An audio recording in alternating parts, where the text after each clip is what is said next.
പക്ഷേ യഥാർത്ഥത്തിൽ Marxian economics ബാക്കിയുള്ള സാമ്പത്തിക ശാസ്ത്രവും തമ്മിലുള്ള വ്യത്യാസം എന്നുള്ളത് മാർക്സിൻ്റെ അടിസ്ഥാന തത്വമായ വാല്യൂ എങ്ങനെയാണ് ഉൽപ്പാദിപ്പിക്കുന്നത്, മൂല്യം എങ്ങനെയാണ് ഉൽപ്പാദിപ്പിക്കുന്നത് എന്നതിൻ്റെ അടിസ്ഥാനം, അതുമായിട്ട് ബന്ധപ്പെട്ടുള്ള വ്യത്യസ്തമായിട്ടുള്ള സമീപനവും വ്യത്യസ്തമായിട്ടുള്ള ആശയവുമാണ് മാർക്സ് ഇതിലൂടെ പ്രൊഡ്യൂസ് ചെയ്യുന്നത്. വാല്യൂ, അതുവരെ വാല്യൂവിനെ എങ്ങനെ കൺസീവ് ചെയ്തിരുന്നു, അത് മാർക്സ് എങ്ങനെയാണ് അതിനെ സെഗ്രിഗേറ്റ് ചെയ്തത്, എന്നിട്ട് വ്യത്യസ്തമായിട്ടുള്ള ആട്രിബ്യൂട്ട്സ് ആക്കി മാറ്റുന്നത് ലേബർ തിയറി ഓഫ് വാല്യൂ പറയുന്നത്, അല്ലെങ്കിൽ സർപ്ലസ് വാല്യൂ, മിച്ചമൂല്യം. ഇങ്ങനെയുള്ള വ്യത്യസ്തമായിട്ടുള്ള കാര്യങ്ങളെല്ലാം നിർമ്മിക്കപ്പെട്ടിരിക്കുന്നത് ഈ ഒരു കോൺസെപ്റ്റിന്, മൂല്യം എന്നുള്ളത്. മൂല്യം എങ്ങനെ നമുക്ക് കണക്കാക്കാം, ഈവൻ ക്യാപിറ്റൽ എന്ന് പറയുന്നത് നമ്മൾ ഡിഫൈൻ ചെയ്യുന്നത് അതിൻ്റെ അടിസ്ഥാനത്തിലാണ്.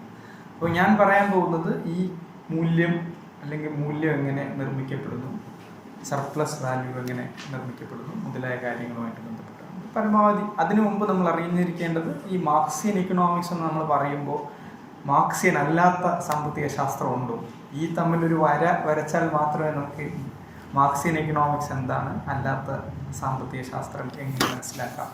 അപ്പോൾ ഈ ഒരു അറ്റ്ലീസ്റ്റ് മാർക്സിൻ്റെ ടേമിൽ പറഞ്ഞിട്ടൊരു ബൈനറി അണ്ടർസ്റ്റാൻഡിങ്, ഈ രണ്ട് വശങ്ങളെ മനസ്സിലാക്കിക്കൊണ്ടുള്ള സമീപനമാണ് പൊതുവിൽ ഞാൻ എടുക്കുന്നത്. അപ്പോൾ പ്രധാനമായിട്ടും ചോദിക്കാൻ ആഗ്രഹിക്കുന്ന ചില ക്വസ്റ്റ്യൻസ് ഉണ്ട്. അതിൽ ഒന്നാമത്തെ ക്വസ്റ്റ്യൻ എന്ന് പറയുന്നത്, എന്തുകൊണ്ടാണ് മൂലധനം നമ്മൾ പഠിക്കേണ്ടത്, അല്ലെങ്കിൽ മാർക്സിയൻ ഇക്കണോമിക്സ് പഠിക്കേണ്ടതിൻ്റെ ആവശ്യകത? 150 വർഷം മുമ്പ് എഴുതിയ ഒരു പുസ്തകമില്ലേ, അതിനെന്ത് പ്രസക്തിയാണ് ഇന്ന് 2018 ഉള്ളത് എന്നുള്ള ഒരു ചോദ്യം നമുക്ക് മുന്നോട്ട് വയ്ക്കാവുന്നതാണ്.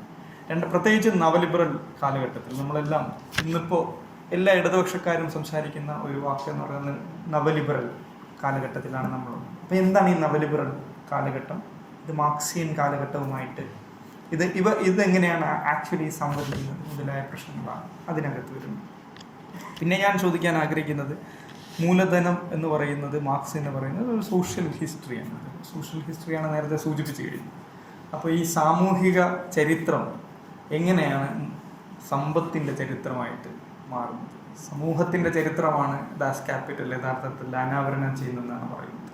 പക്ഷെ അങ്ങനെ അനാവരണം ചെയ്യുന്ന ആ സമ്പത്തിൻ്റെ ചരിത്രം അങ്ങനെ അനാവരണം ചെയ്യുന്നത് സമൂഹത്തിൻ്റെ ചരിത്രമാണ്. ആ സമൂഹത്തിൻ്റെ ചരിത്രം എന്തുകൊണ്ടാണ് എല്ലാവരും ഒരു സാമ്പത്തിക ചരിത്രമായിട്ട് ചുരുക്കുന്നത് എന്നുള്ളൊരു ചോദ്യമുണ്ട്. അപ്പോൾ അതിൻ്റെ അടിസ്ഥാനം എന്താണ് എന്നുള്ള ഒരു കാര്യം നമുക്ക് മനസ്സിലാക്കണം. പിന്നെ മാർക്സിസ്റ്റ് സമ്പദ്ഘടനയിലെ പ്രധാനപ്പെട്ട ആശയങ്ങൾ, അവിടെയാണ് നേരത്തെ പറഞ്ഞ ആർഗ്യുമെൻറ്റ്സ്, വലിയ വലിയ ലോഡഡ് ആയിട്ടുള്ള ചില ടേംസൊക്കെ നമ്മൾ ആദ്യമേ കേൾക്കുമ്പോൾ തന്നെ നമ്മൾ പുസ്തകം അടിച്ചു വെച്ചു പോകുന്ന അവസ്ഥ. അപ്പോൾ ഉദാഹരണത്തിന് വില, എന്താണ് പ്രൈസ്? വളരെ രസകരമായിട്ടുള്ള ചോദ്യം, എന്താ വില എന്ന് പറഞ്ഞാൽ നമ്മൾ ചോദിക്കേണ്ട ചോദ്യമാണ്, നമ്മളോട് തന്നെ ചോദിക്കേണ്ട ചോദ്യമാണ്. നമ്മൾ കൊടുക്കുന്ന വസ്തുക്കൾക്ക് കൊടുക്കുന്ന വില അതെങ്ങനെയാണ് നിർമ്മിക്കപ്പെടുന്നത് അല്ലെങ്കിൽ രൂപപ്പെട്ടു വരുന്നത്? മാർക്സ് ദാസ് ക്യാപിറ്റലിൽ ഡിസ്കസ് ചെയ്യുന്ന പ്രധാനപ്പെട്ട, എനിക്ക് തോന്നുന്നു ഏകദേശം 10-50 പേജ് ഡിസ്കസ് ചെയ്യുന്ന ഒരു സാധനം വില. എന്താണ് വില? കമ്മോഡിറ്റി. വേറൊരു സാധനം എന്താണ് ചരക്ക്, സാധനം എന്ന് നമ്മൾ പറയുന്നത്. അപ്പോൾ മാർക്സിയൻ ടെർമിനോളജിയിൽ ചരക്ക് എന്നാണ് മലയാളത്തിൽ വരുന്നത്. അപ്പോൾ അതിനെ കുറച്ചുകൂടി മാറ്റിയിട്ട് സാധനം എന്നാണ്. ഒരു ഗുഡ്സ് എന്ന് യഥാർത്ഥത്തിൽ നോൺ മാർക്സിയൻസ് ഉപയോഗിക്കുമ്പോൾ, മാർക്സിയൻസ് ഉപയോഗിക്കും കൊമോഡിറ്റി. കമ്മോഡിറ്റി എന്ന് പറയുന്നതിൻ്റെ മലയാളം നമ്മൾ ചരക്കെന്നാണ്. അപ്പോൾ ചരക്ക് വൽക്കരിക്കുക എന്ന് പറയുന്നത്, കമ്മോഡിറ്റി ഫെറ്റിഷസ് എന്നൊക്കെ പറയുന്ന ടേംസൊക്കെ നമ്മളിങ്ങനെ, എന്താണ് ചരക്ക് എന്ന് പറയുന്നത്, അതിനെക്കുറിച്ച് നമുക്ക് അറിയണം. പിന്നെ നമ്മൾ മൂല്യം, ഞാൻ നേരത്തെ പറഞ്ഞ മൂല്യം, ഇതെല്ലാം മൂല്യവുമായിട്ട് ബന്ധപ്പെട്ടിരിക്കുന്നു. വ്യത്യസ്ത തരമായിട്ടുള്ള മൂല്യങ്ങൾ, ആപേക്ഷിക മൂല്യം, വിനിമയ മൂല്യം, മിച്ചമൂല്യം മുതലായ കാര്യങ്ങൾ. പിന്നെ ഇതൊക്കെ പറയുമ്പോൾ നമ്മൾ അവസാനം പറയുന്നൊരു സാധനമുണ്ട്, ലേബർ. എല്ലാം നിർമ്മിക്കുന്ന Marxian idea complete labour theory of value എന്ന് പറയുന്ന സാഹചര്യമായിട്ട് ബന്ധപ്പെട്ടാണ് അത് ഞാൻ സംസാരിക്കുന്നത്. ലേബർ തിയറി ഓഫ് വാല്യൂ എന്ന് പറയുന്നത് മാർക്സിൻ്റെ കോൺട്രിബ്യൂഷൻ അല്ല, പക്ഷേ മാർക്സ് അതിനെ കംപ്ലീറ്റ്ലി ട്രാൻസ്ഫോം ചെയ്തിട്ടാണ് അവതരിപ്പിക്കുന്നത്. നമ്മുടെ മാർക്സിൻ ലേബർ തിയറി ഓഫ് വാല്യൂവും അല്ലാത്ത ലേബർ തിയറി ഓഫ് വാല്യൂവും ഉണ്ടെന്നതിനർത്ഥം ആണ്. അതിൻ്റെ അർത്ഥം വളരെ ലളിതമാണ്. അപ്പോൾ ഈ ലേബർ തിയറി ഓഫ് വാല്യൂ എന്താണ് എന്നുള്ളതിനെക്കുറിച്ചും സംസാരിച്ച് നമ്മൾ, പിന്നെ തൊഴിൽ, റിസർവ് ആർമി, ഇന്നൊക്കെ നമ്മൾ പ്രധാനമായിട്ടും റിസർവ് ആർമി ഓഫ് ലേബർ എന്നുള്ള കോൺസെപ്റ്റ് അതെങ്ങനെ വരുന്നു. പിന്നെ ഇത് കഴിഞ്ഞിട്ടാണ് ബാക്കിയുള്ള പ്രശ്നങ്ങളൊക്കെ വരുന്നത്, അക്യുമുലേഷൻ ഡിസ്പൊസഷൻ എന്ന് പറഞ്ഞു കഴിഞ്ഞാൽ വ്യത്യസ്തമായിട്ടുള്ള അക്യുമുലേഷൻ്റെ ടെക്നിക്സ്, അതിലേക്ക് എല്ലാം നമുക്ക് ഇതിന് ശേഷം വരാവുന്നതാണ്. അപ്പോൾ ആദ്യമായിട്ട് നമുക്ക് ഇതാണ് ഞാൻ പറയാൻ പോകുന്നതിൻ്റെ സം ആൻഡ് സബ്സ്റ്റൻസ്. ഇത്രയും കോൺസെപ്റ്റ്സ് വരുന്നുണ്ടോ എന്നുള്ളത് എൻഷുർ ചെയ്യണം, ഇല്ലെങ്കിൽ അത് പറഞ്ഞില്ല എന്ന് പറയാം നമ്മുടെ ഡിസ്കഷൻ. അപ്പോൾ അത് ഞാൻ കൂടുതൽ വ്യക്തമാക്കാൻ ശ്രമിക്കും. പരമാവധി ഞാൻ സബ്ജക്റ്റിനകത്ത് നിന്ന് തന്നെ സംസാരിക്കാൻ ശ്രമിക്കും. ഓക്കെ, അപ്പം എൻ്റെ അടുത്ത് പറഞ്ഞ അനുസരിച്ച് നമുക്ക് ഇതിനൊരു ചരിത്രം എന്തായാലും പറയണം. കാരണം മാർക്സിയൻ ഇക്കണോമിക്സിൻ്റെ ഒരു അടിസ്ഥാനം എന്ന് പറയുന്നത് അത് നിലനിൽക്കുന്നത് മാർക്സിന് മുമ്പാണെന്ന് നമ്മൾ പറഞ്ഞു. മാർക്സ് എന്ന് പറയുന്നത് ആ ഒരു പോയിന്റിൽ ഉണ്ടാകുന്നതല്ല ഈ സാമ്പത്തിക വീക്ഷണം. അപ്പോൾ മാർക്സിന് മുമ്പുള്ള സാമ്പത്തിക വീക്ഷണത്തിന് നേരത്തെ പറഞ്ഞു, അപ്പോൾ ഇന്നലെയും പറഞ്ഞു എന്ന് പറഞ്ഞു, ഒരു ക്ലാസിക്കൽ ഇക്കണോമിക്സ് എന്നാണ് അതിനെ അറിയപ്പെടുന്നത്. ക്ലാസിക്കൽ വീക്ഷണം എന്നാണ് മലയാളത്തിൽ. എനിക്ക് എൻ്റെ മലയാളം കൃത്യമായിട്ട് അങ്ങനെയല്ലല്ലോ, ക്ലാസിക്കലായിട്ട് തന്നെ ലഭിക്കും. അപ്പോൾ ക്ലാസിക്കൽ വീക്ഷണം Adam Smith, David Ricardo, Robert മാൽത്തസ് മുതലായ ആളുകളുടെ കോൺട്രിബ്യൂഷനാണ് ബേസിക്കലി ഈ ക്ലാസിക്കൽ ഇക്കണോമിക്സ് എന്ന് പറയുന്നത്. പക്ഷെ ക്ലാസിക്കൽ ഇക്കണോമിക്സിന് മുമ്പ് നമ്മൾ മനസ്സിലാക്കേണ്ട ഈ മാർക്സിസ്റ്റ് രീതിശാസ്ത്രവും മാർക്സിസ്റ്റ് സമ്പദ് ശാസ്ത്രവും നിലനിൽക്കുന്നതോ അത് ഓപ്പറേറ്റ് ചെയ്യുന്നതിൻ്റെ റെലം എന്ന് പറയുന്നത് ഒരു ക്യാപിറ്റലിസ്റ്റ് മോഡ് ഓഫ് പ്രൊഡക്ഷനാണ്. അത് നമ്മൾ ആദ്യം മനസ്സിലാക്കിയിരിക്കേണ്ട കാര്യം. ഇത് ഒരു മുതലാളിത്ത ഉൽപ്പാദന പ്രക്രിയക്കകത്ത് മാത്രമേ മാർക്സിസ്റ്റ് ഈ പറയുന്ന ഐഡിയ കംപ്ലീറ്റ് നമുക്ക് ഡിസമിനേറ്റ് ചെയ്യാനും അതിനെക്കുറിച്ച് ഡിസ്കസ് ചെയ്യാനും സാധിക്കുകയുള്ളൂ. അല്ലാത്തടുത്ത് ഇതിന് ഒരുപാട് പ്രശ്നങ്ങളുണ്ട്. ഉദാഹരണത്തിന് ഫ്യൂഡൽ സിസ്റ്റത്തിൽ നിങ്ങൾക്ക് മോഡ് ഓഫ് പ്രൊഡക്ഷൻ അനുസരിച്ച് ലേബറിന് പ്രത്യേകിച്ച് ലേബർ എന്ന് പറയുന്നത് അത്ര ഫ്രീ അല്ലാത്തതാണ്. ഫ്രീ ലേബർ എന്ന് പറയുന്ന കോൺസെപ്റ്റ് അവിടെ പ്രസക്തമാണ്. അതുപോലെ തന്നെ ഇപ്പം സ്ലേവ് സൊസൈറ്റിയിലും അത് സാധ്യമല്ല. കാരണം സ്ലേവാണ്. സ്ലേവ് ആകുമ്പോൾ നിങ്ങൾക്ക് ഉൽപ്പാദിപ്പിക്കുന്നത് നിങ്ങളുടേതാണെന്ന് പറയാനുള്ള നിങ്ങൾക്ക് അതിൻ്റെ സ്ട്രക്ചറലി യു കാൺ സേ. നേരെ മറിച്ച് ക്യാപിറ്റലിസം പറയുന്നതെന്ന് പറയുന്നത് നേരത്തെ സൂചിപ്പിച്ചതുപോലെ ഫ്രഞ്ച് റവല്യൂഷൻ്റെ എല്ലാം ഭാഗമായിട്ടുണ്ടായ ഇക്വാലിറ്റി, ലിബർട്ടി, ഫ്രാറ്റേണിറ്റി എന്നൊക്കെ ഉള്ള കാഴ്ചപ്പാടിൽ മൊബിലിറ്റി ഉണ്ടായ ലേബർ ഫോഴ്സ് അല്ലെങ്കിൽ മൊബിലിറ്റി ഉണ്ടായ തൊഴിൽ ശക്തിയെക്കുറിച്ചാണ് നമ്മൾ സംസാരിക്കുന്നത്. മൊബിലിറ്റി ഉള്ള തൊഴിൽ ശക്തിയാണ് ഇതിലെ പ്രധാനപ്പെട്ട ഒരു ഇൻഗ്രീഡിയൻറ്റ്. അപ്പോൾ അതുകൊണ്ട് തന്നെ ഇത് ഓപ്പറേറ്റ് ചെയ്യുന്നത് ഈ തരത്തിലുള്ള ഫ്രീ ആയിട്ടുള്ള കാസ്റ്റ് സിസ്റ്റത്തിനകത്ത് ഇതിന് ഓപ്പറേറ്റ് ചെയ്യാൻ പറ്റുമോ എന്നൊക്കെയുള്ള ഒരു പ്രശ്നമുണ്ട്. അപ്പോൾ മെക്കാനിക്കലാണ് അത് എങ്ങനെ നമ്മൾ കാണുന്നത്. അപ്പം അതിനെ കൃത്യമായിട്ട് നമ്മൾ ഡിഫൈൻ ചെയ്തില്ലെങ്കിലുള്ള പ്രശ്നം എന്ന് പറഞ്ഞു കഴിഞ്ഞാൽ ഈ കാസ്റ്റ് സിസ്റ്റം എന്ന് പറഞ്ഞാൽ നേരത്തെ പറഞ്ഞത് സെമി ഫ്യൂഡൽ അല്ലെങ്കിൽ വേറെ തരത്തിലാണ് ഇതിന് ഓപ്പറേഷൻ നടക്കുന്നത്. അപ്പോൾ അങ്ങനെ ഒരു സാഹചര്യത്തിൽ കൃത്യമായിട്ടും നിങ്ങൾക്ക് ക്യാപിറ്റലിസത്തിനകത്തുള്ള ലേബർ ഫോഴ്സിനെ നിങ്ങൾക്ക് നമ്മുടെ ഇന്ത്യ പോലുള്ള സാമൂഹിക സ്ട്രക്ചറിനകത്ത് വെക്കാൻ പറ്റുമോ എന്നുള്ളൊരു ചോദ്യമുണ്ട്. അത് പറ്റില്ല എന്ന് തന്നെയാണ് മാർക്സ് ഇന്നല്ല 150 വർഷം മുമ്പ് തന്നെ മാർക്സ് പറഞ്ഞത്. ഏഷ്യാറ്റിക് മോഡ് ഓഫ് പ്രൊഡക്ഷനകത്ത് വളരെ കൃത്യമായിട്ട് പറയുന്നുണ്ട്. ഈ ഇന്ത്യൻ സാഹചര്യങ്ങളെ വളരെ വ്യത്യസ്തമായിട്ടുള്ള സാഹചര്യമാണ്. അതിനകത്ത് ഇത് പ്രത്യേകിച്ച് അതിന് കൂടുതൽ പഠിക്കേണ്ടതുണ്ട് എന്നുള്ളതാണ് പുള്ളി മുന്നോട്ട് വയ്ക്കുന്നത്. പക്ഷേ അതിൻ്റെ വിശദ വിവരങ്ങളൊക്കെ നമ്മുടെ സബ്ജക്റ്റിന് വെളിയിലായതുകൊണ്ട് ഞാൻ പോകുന്നു. അപ്പോൾ അതുകൊണ്ട് തന്നെ ഇതിൻ്റെ ഓപ്പറേഷണൽ റെലം എന്ന് പറയുന്നത് ഒരു ക്യാപിറ്റലിസ്റ്റ് മോഡ് ഓഫ് പ്രൊഡക്ഷനകത്താണ്. അപ്പോൾ ഈ ക്യാപിറ്റലിസ്റ്റ് അല്ലെങ്കിൽ മുതലാളിത്ത ഉൽപ്പാദന പ്രക്രിയ എന്താണെന്നുള്ളത് നമ്മൾ വഴിയെ മനസ്സിലാക്കും. അപ്പോൾ ഇനി ഞാൻ ആദ്യം പറഞ്ഞതുപോലെ ആഡം സ്മിത്തിൻ്റെ ക്ലാസിക്കൽ ഇക്കണോമിക്സ് എന്താണ് എന്നുള്ളതാണ് മനസ്സിലാക്കുക. അപ്പം അതിലെ പ്രധാനപ്പെട്ടത് ഇപ്പം അവിടെയും പ്രശ്നം മൂല്യം തന്നെ, വാല്യൂ, എങ്ങനെയാണ് ഉൽപ്പാദനം നടക്കുന്നത്. ഇപ്പോൾ സാമ്പത്തിക ശാസ്ത്രം പ്രധാനമായിട്ടും മുന്നോട്ട് വയ്ക്കുന്നത് വേറെ ഒന്നുമില്ല, 4 പ്രിൻസിപ്പിളാണ്. ഉൽപ്പാദനം, ഉപഭോഗം, അത് പിന്നെ എങ്ങനെ നടക്കും എന്നുള്ളത്. ഉൽപ്പാദനം ഒരു സൈഡിലുണ്ട്, അതാണ് ആദ്യത്തെ പ്രോസസ്സ്. ഉപഭോഗം അവസാനത്തെ പ്രോസസ്സ്. സാമ്പത്തിക ശാസ്ത്ര ക്ലാസ്സിൽ പഠിപ്പിക്കുന്ന ആദ്യത്തെ കാര്യം ഉൽപ്പാദനം നിങ്ങൾക്കുണ്ട്, ഉപഭോഗവും നിങ്ങൾക്കുണ്ട്.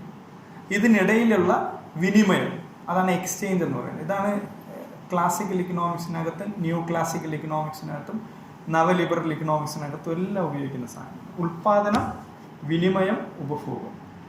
ഇതിനപ്പുറത്തൊരു കാര്യം കൂടിയുണ്ട്, ഡിസ്ട്രിബ്യൂഷൻ എന്ന് പറയാം, റീഡിസ്ട്രിബ്യൂഷൻ എന്ന് പറയാം, അല്ലെങ്കിൽ ഡിസ്ട്രിബ്യൂഷൻ, വിതരണം എന്ന് പറയാം.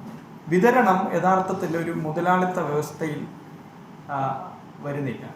മുതലാളിത്ത വ്യവസ്ഥയ്ക്കകത്ത് പറയാം ഫ്രീ ലേബർ എന്ന് ഞാൻ ആദ്യം പറഞ്ഞു, വിശദ വിവരങ്ങളിലേക്ക് പിന്നെ വരാം. ഫ്രീ ലേബർ ആയിരിക്കുമ്പോൾ എനിക്ക് സ്വാതന്ത്ര്യമുണ്ട്, എനിക്ക് എന്താണ് വേണ്ടതെന്ന് പറയാം. അപ്പം ഞാനൊരു കൺസ്യൂമർ ആണെങ്കിൽ എനിക്ക് സ്വാതന്ത്ര്യമുണ്ട്, എനിക്ക് എന്താണ് വേണ്ടതെന്ന് പറയാം. നേരെ മറിച്ച് നിങ്ങളൊരു ഉൽപ്പാദകനാണെങ്കിൽ നിങ്ങൾക്ക് എന്താണ് വിൽക്കാനുള്ളതെന്ന് നിങ്ങൾക്ക് പറയാം. ഇതാണ് ഫ്രീ എക്സ്ചേഞ്ച് എന്ന് പറയുന്ന സാധ്യത. ഈ ഫ്രീ എക്സ്ചേഞ്ച്, ഈ ഫസ്റ്റ് പേഴ്സണും സെക്കൻഡ് പേഴ്സണും തമ്മിലുള്ള ഇൻറ്ററാക്ഷനാണ് മാർക്കറ്റ് മെക്കാനിസത്തിനകത്ത്. Buyers and sellers, buying and selling എന്നുള്ള ഒരു പൊതുവിലുള്ള ധാരണയുണ്ടല്ലോ. നമ്മൾ വാങ്ങിക്കുകയും വിൽക്കുകയും ചെയ്യുന്ന സ്ഥലത്തിനെയാണ് കമ്പോളം എന്ന് പറയുന്നത്. വാങ്ങിക്കുകയും വിൽക്കുകയും ചെയ്യുന്ന, എന്തും വാങ്ങിക്കുന്നതും വിൽക്കുന്നതും ചെയ്യുന്ന സ്ഥലത്തിനെയാണ് കമ്പോളം എന്ന് പറയുന്നത്. അപ്പോൾ ഈ കമ്പോളത്തിൽ അധിഷ്ഠിതമായിട്ടുള്ള ഒരു സാമൂഹിക പ്രക്രിയയാണ് നമ്മുടെ മുന്നിലുള്ളതെന്നാണ് ആദ്യം പറഞ്ഞിരിക്കുന്നത്. കമ്പോളം വളരെ പ്രധാനമാണ്. നമ്മളെല്ലാവരും മാർക്കറ്റിൽ പോകും, മീൻ മാർക്കറ്റിൽ പോകുന്നു, ചാലയിൽ പോകുന്നു, എല്ലാവരും ചന്തയിൽ പോയി സാധനം മേടിക്കുന്നു. ചന്തയിൽ പോകുന്നത് നിങ്ങളൊരു വില കൊടുക്കാനും പകരം ഒരു സാധനം മേടിക്കാനും. ഇതെല്ലാം തന്നെയാണ് നമ്മുടെ അതാണ് ഞാൻ പറഞ്ഞത്, ദൈനംദിന നമ്മുടെ പ്രവർത്തനങ്ങളെല്ലാം തന്നെയാണ് ഇതിനകത്ത് വരുന്നത്. ഈ വില എങ്ങനെയാണ് നിർണ്ണയിക്കപ്പെട്ടത്, അതുപോലെ തന്നെ ആ ഉൽപ്പാദിപ്പിക്കപ്പെട്ട കമ്മോഡിറ്റിയിലെ വില എങ്ങനെയാണ് നിശ്ചയിക്കപ്പെട്ടത്, ഇതിനെക്കുറിച്ചാണ് യഥാർത്ഥത്തിൽ ഞാൻ ആദ്യം പറഞ്ഞ വാല്യൂ ഫോർമേഷനുമായിട്ട് ബന്ധപ്പെട്ട് മാർക്സ് ഡിസ്കസ് ചെയ്യുന്നത്. അപ്പോൾ ഫ്രീ മാർക്കറ്റ് എന്ന് പറഞ്ഞാൽ, അല്ലെങ്കിൽ സ്വതന്ത്ര കമ്പോളത്തിനകത്ത് ഉൽപ്പാദകനും ഉപഭോക്താവും വന്ന് സാധനം പരസ്പരം പറ്റുന്ന വിലയിൽ വാങ്ങുകയും വിൽക്കുകയൊക്കെ ചെയ്യും. അപ്പോൾ ഇതെല്ലാം വോളണ്ടറിയാണ്. എക്സ്ചേഞ്ച് എന്ന് പറയുന്നത്, വിനിമയം എന്ന് പറയുന്നത് വോളണ്ടറി ആയിട്ട് നടക്കുകയാണ്. അതിനകത്ത് മൂന്നാമതൊരാളുടെ ആവശ്യമില്ല എന്നുള്ളതാണ് മാർക്കറ്റ് സിദ്ധാന്തത്തിൻ്റെ പ്രധാനം. ആഡം സ്മിത്തിൻ്റെ സിദ്ധാന്തമായാലും അതിനുശേഷമുള്ള എല്ലാവരും അതിനെ ഫോളോ ചെയ്യുന്നത്. വെൽത്ത് ഓഫ് നേഷൻസിലാണ് ഇതിൻ്റെ ഒരു പ്രധാനപ്പെട്ട അടിസ്ഥാനം മുന്നോട്ട് വെച്ചിരിക്കുന്നത്. അതിൽ പറയുന്നത് ഈ ഫ്രീ മാർക്കറ്റ് എക്കണോമിക്സ്, ലൈസേ ഫെയർ എന്ന് പറയുന്ന ഇക്കോണമിയെ കുറിച്ചാണ് പറയുന്നത്. Let A loan policy. ലൈസേ fair എന്ന് പറഞ്ഞാൽ ലെറ്റ് എ ലോൺ എന്നാണ്. ലൈസേ ഫെയർ എന്ന് പറഞ്ഞാൽ ലെറ്റ് എ ലോൺ എന്ന് പറഞ്ഞാൽ നിങ്ങൾ അവരെ വിടുക, ഉൽപ്പാദകരെയും ഉപഭോക്താക്കളെയും സ്വതന്ത്രമായിട്ട് വിടുക. അവർ സ്വതന്ത്രമായിട്ട് വിട്ടു കഴിഞ്ഞാൽ അവർ സ്വാഭാവികമായിട്ട് അവർക്ക് വേണ്ടത് എന്താണെന്ന് അവർക്കറിയാം.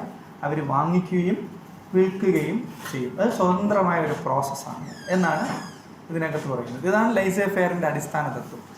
ഈ മാർക്കറ്റാണ് അതിൻ്റെ റിസൾട്ട് എന്ന് പറയുന്നത്. ലൈസേ ഫെയറിൻ്റെ റിസൾട്ട് എന്ന് പറയുന്നതാണ് മാർക്കറ്റ്. അപ്പോൾ മാർക്കറ്റ്, കമ്പോളം എന്ന് പറഞ്ഞാൽ നിങ്ങൾ സ്വതന്ത്രമായിട്ട് വിടേണ്ടതാണ്, നിങ്ങളതിൽ ഇടപെടേണ്ട ഒരു കാര്യവുമില്ല എന്നുള്ള തരത്തിലാണ്. കാരണം വാങ്ങിക്കാനും വിൽക്കാനുമുള്ള അവസരം നമ്മൾ സൃഷ്ടിച്ചു കൊടുക്കുക. ഇത് ബന്ധപ്പെട്ടിരിക്കുന്നത് ഇനി വ്യത്യസ്തമായിട്ടുള്ള വശങ്ങളിലാണ്. അപ്പോൾ ആഡം സ്മിത്ത് പറയുന്ന ഈ ലെറ്റ് അലോൺ ഫ്രെയിം വർക്കിനകത്ത് ഒരുപാട് സാധനം, മാർക്സ് പറയുന്ന പല സംശയങ്ങൾ അല്ലെങ്കിൽ പല ആശയങ്ങളും അതിൽ നിന്നും പിന്നെ വന്നതാണ്. അതായത് ഇക്കണോമിക്സിൻ്റെ തന്നെ ബേസിക് ഐഡിയ എല്ലാം വരുന്നത് ഇവിടെ നിന്ന്. അപ്പോൾ അതിൽ ഉപയോഗിക്കുന്ന പ്രധാനപ്പെട്ട ഒരു, അതായത് മാർക്സ്,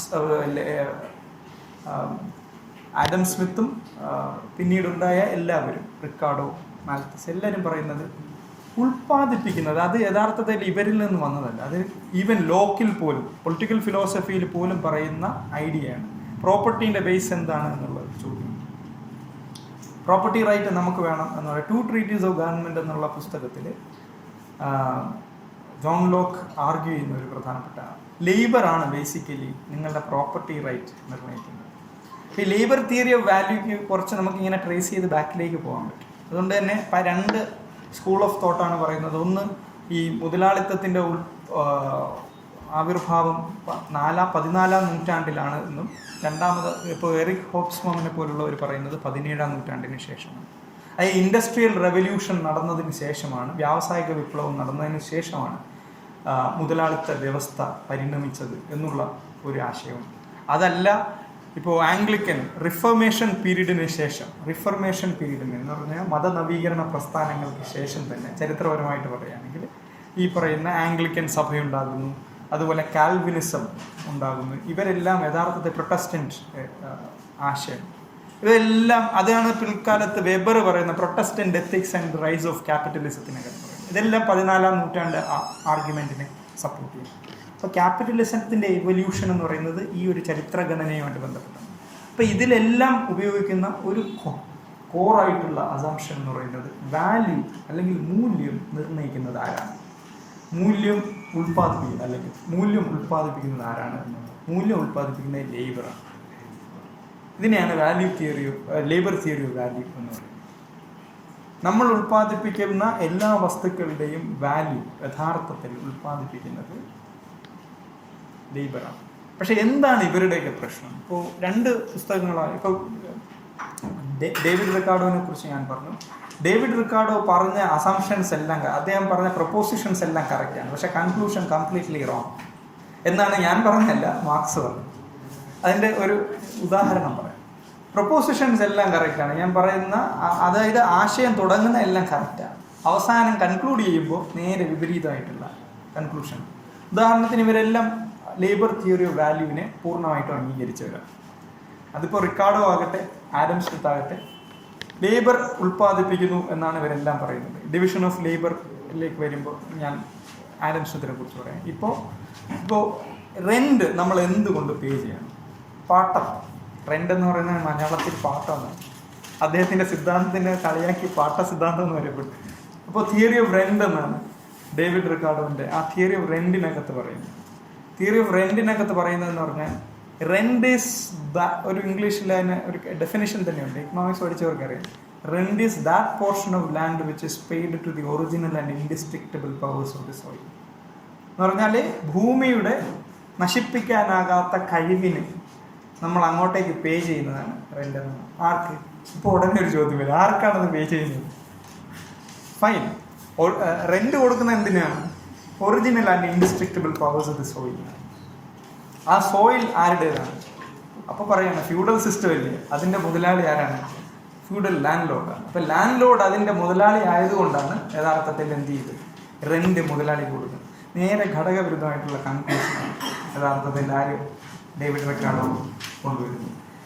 ആദ്യം പറഞ്ഞു ലേബറാണ് ഇതെല്ലാം ഉൽപ്പാദിപ്പിക്കുന്നത്. അപ്പോൾ ലേബർ ഉൽപ്പാദിപ്പിച്ചിട്ട് എന്തിനാണ് ഫ്യൂഡൽ ലാൻഡ് ലോഡിന് കൊടുക്കുന്നത് എന്നാണ് മാർക്സ് ചോദിക്കുന്നത്. അതാണ് ഇതിൻ്റെ ഒരു ഫാലസി എന്ന് പറഞ്ഞിട്ട് ആദ്യം തന്നെ മാർക്സ് ചൂണ്ടിക്കാണിക്കുന്നുണ്ട്. അപ്പോൾ അതിൻ്റെ പ്രൊപ്പോസിഷൻസ് എല്ലാം വളരെ കറക്റ്റാണ്, പക്ഷേ കൺക്ലൂഷൻ തെറ്റാണ്. അങ്ങനെയാണെങ്കിൽ സിദ്ധാന്തം തന്നെ ശരിയാണോ? സിദ്ധാന്തം തെറ്റാണ്. ഇതാണ് മാർക്സ് പറയുന്നത് ലോജിക്. അതാണ് ബൈനറി ലോജിക്കിൻ്റെ ഒരു സ്ട്രോങ് ഒരു കോജൻ ഫ്രെയിംവർക്ക് എന്ന് പറയുന്നത് അവിടെയാണ്.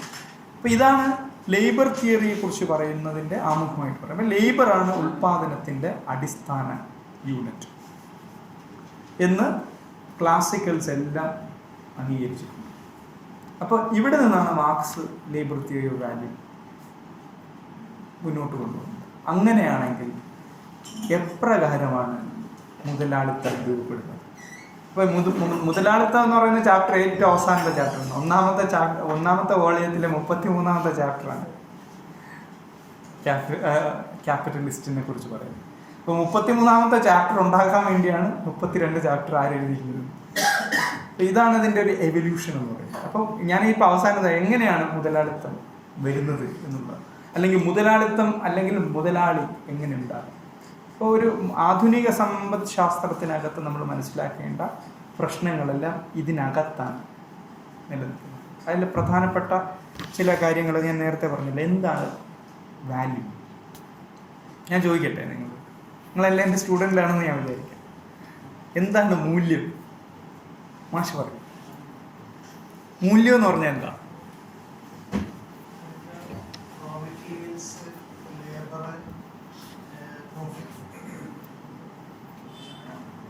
മൂല്യം നമ്മൾ ദിവസം ഉപയോഗിക്കുന്ന വാക്കാണ്. ഞാൻ നിങ്ങളോട് ചോദിക്കുന്നത് നിങ്ങളുടെ മോഡേൺ വൊക്കാബുലറി നമ്മൾ ദിവസം സംസാരിക്കുന്നതിനകത്തുള്ള അതിൻ്റെ ഒരു മീനിങ് എന്താ? ഈ മൂല്യം എന്ന് പറഞ്ഞാൽ ഇതിനപ്പുറത്തായിട്ട് മാർക്സ് എന്തെങ്കിലും പറഞ്ഞിട്ടുണ്ട്? അല്ലെങ്കിൽ നമുക്കറിയാത്ത, ഞാൻ രമേഷ് മാഷ് പറഞ്ഞതുകൊണ്ട് ഇതെന്തോ പറ്റാത്ത സാധനമായെന്നും പറഞ്ഞതുകൊണ്ടാണ് ഇനി ഞാൻ നിങ്ങളുടെ ഇടയിൽ തന്നെ ഇറങ്ങാമെന്ന് വിചാരിച്ചത്. അപ്പോൾ എന്താണ് ഈ മൂല്യം?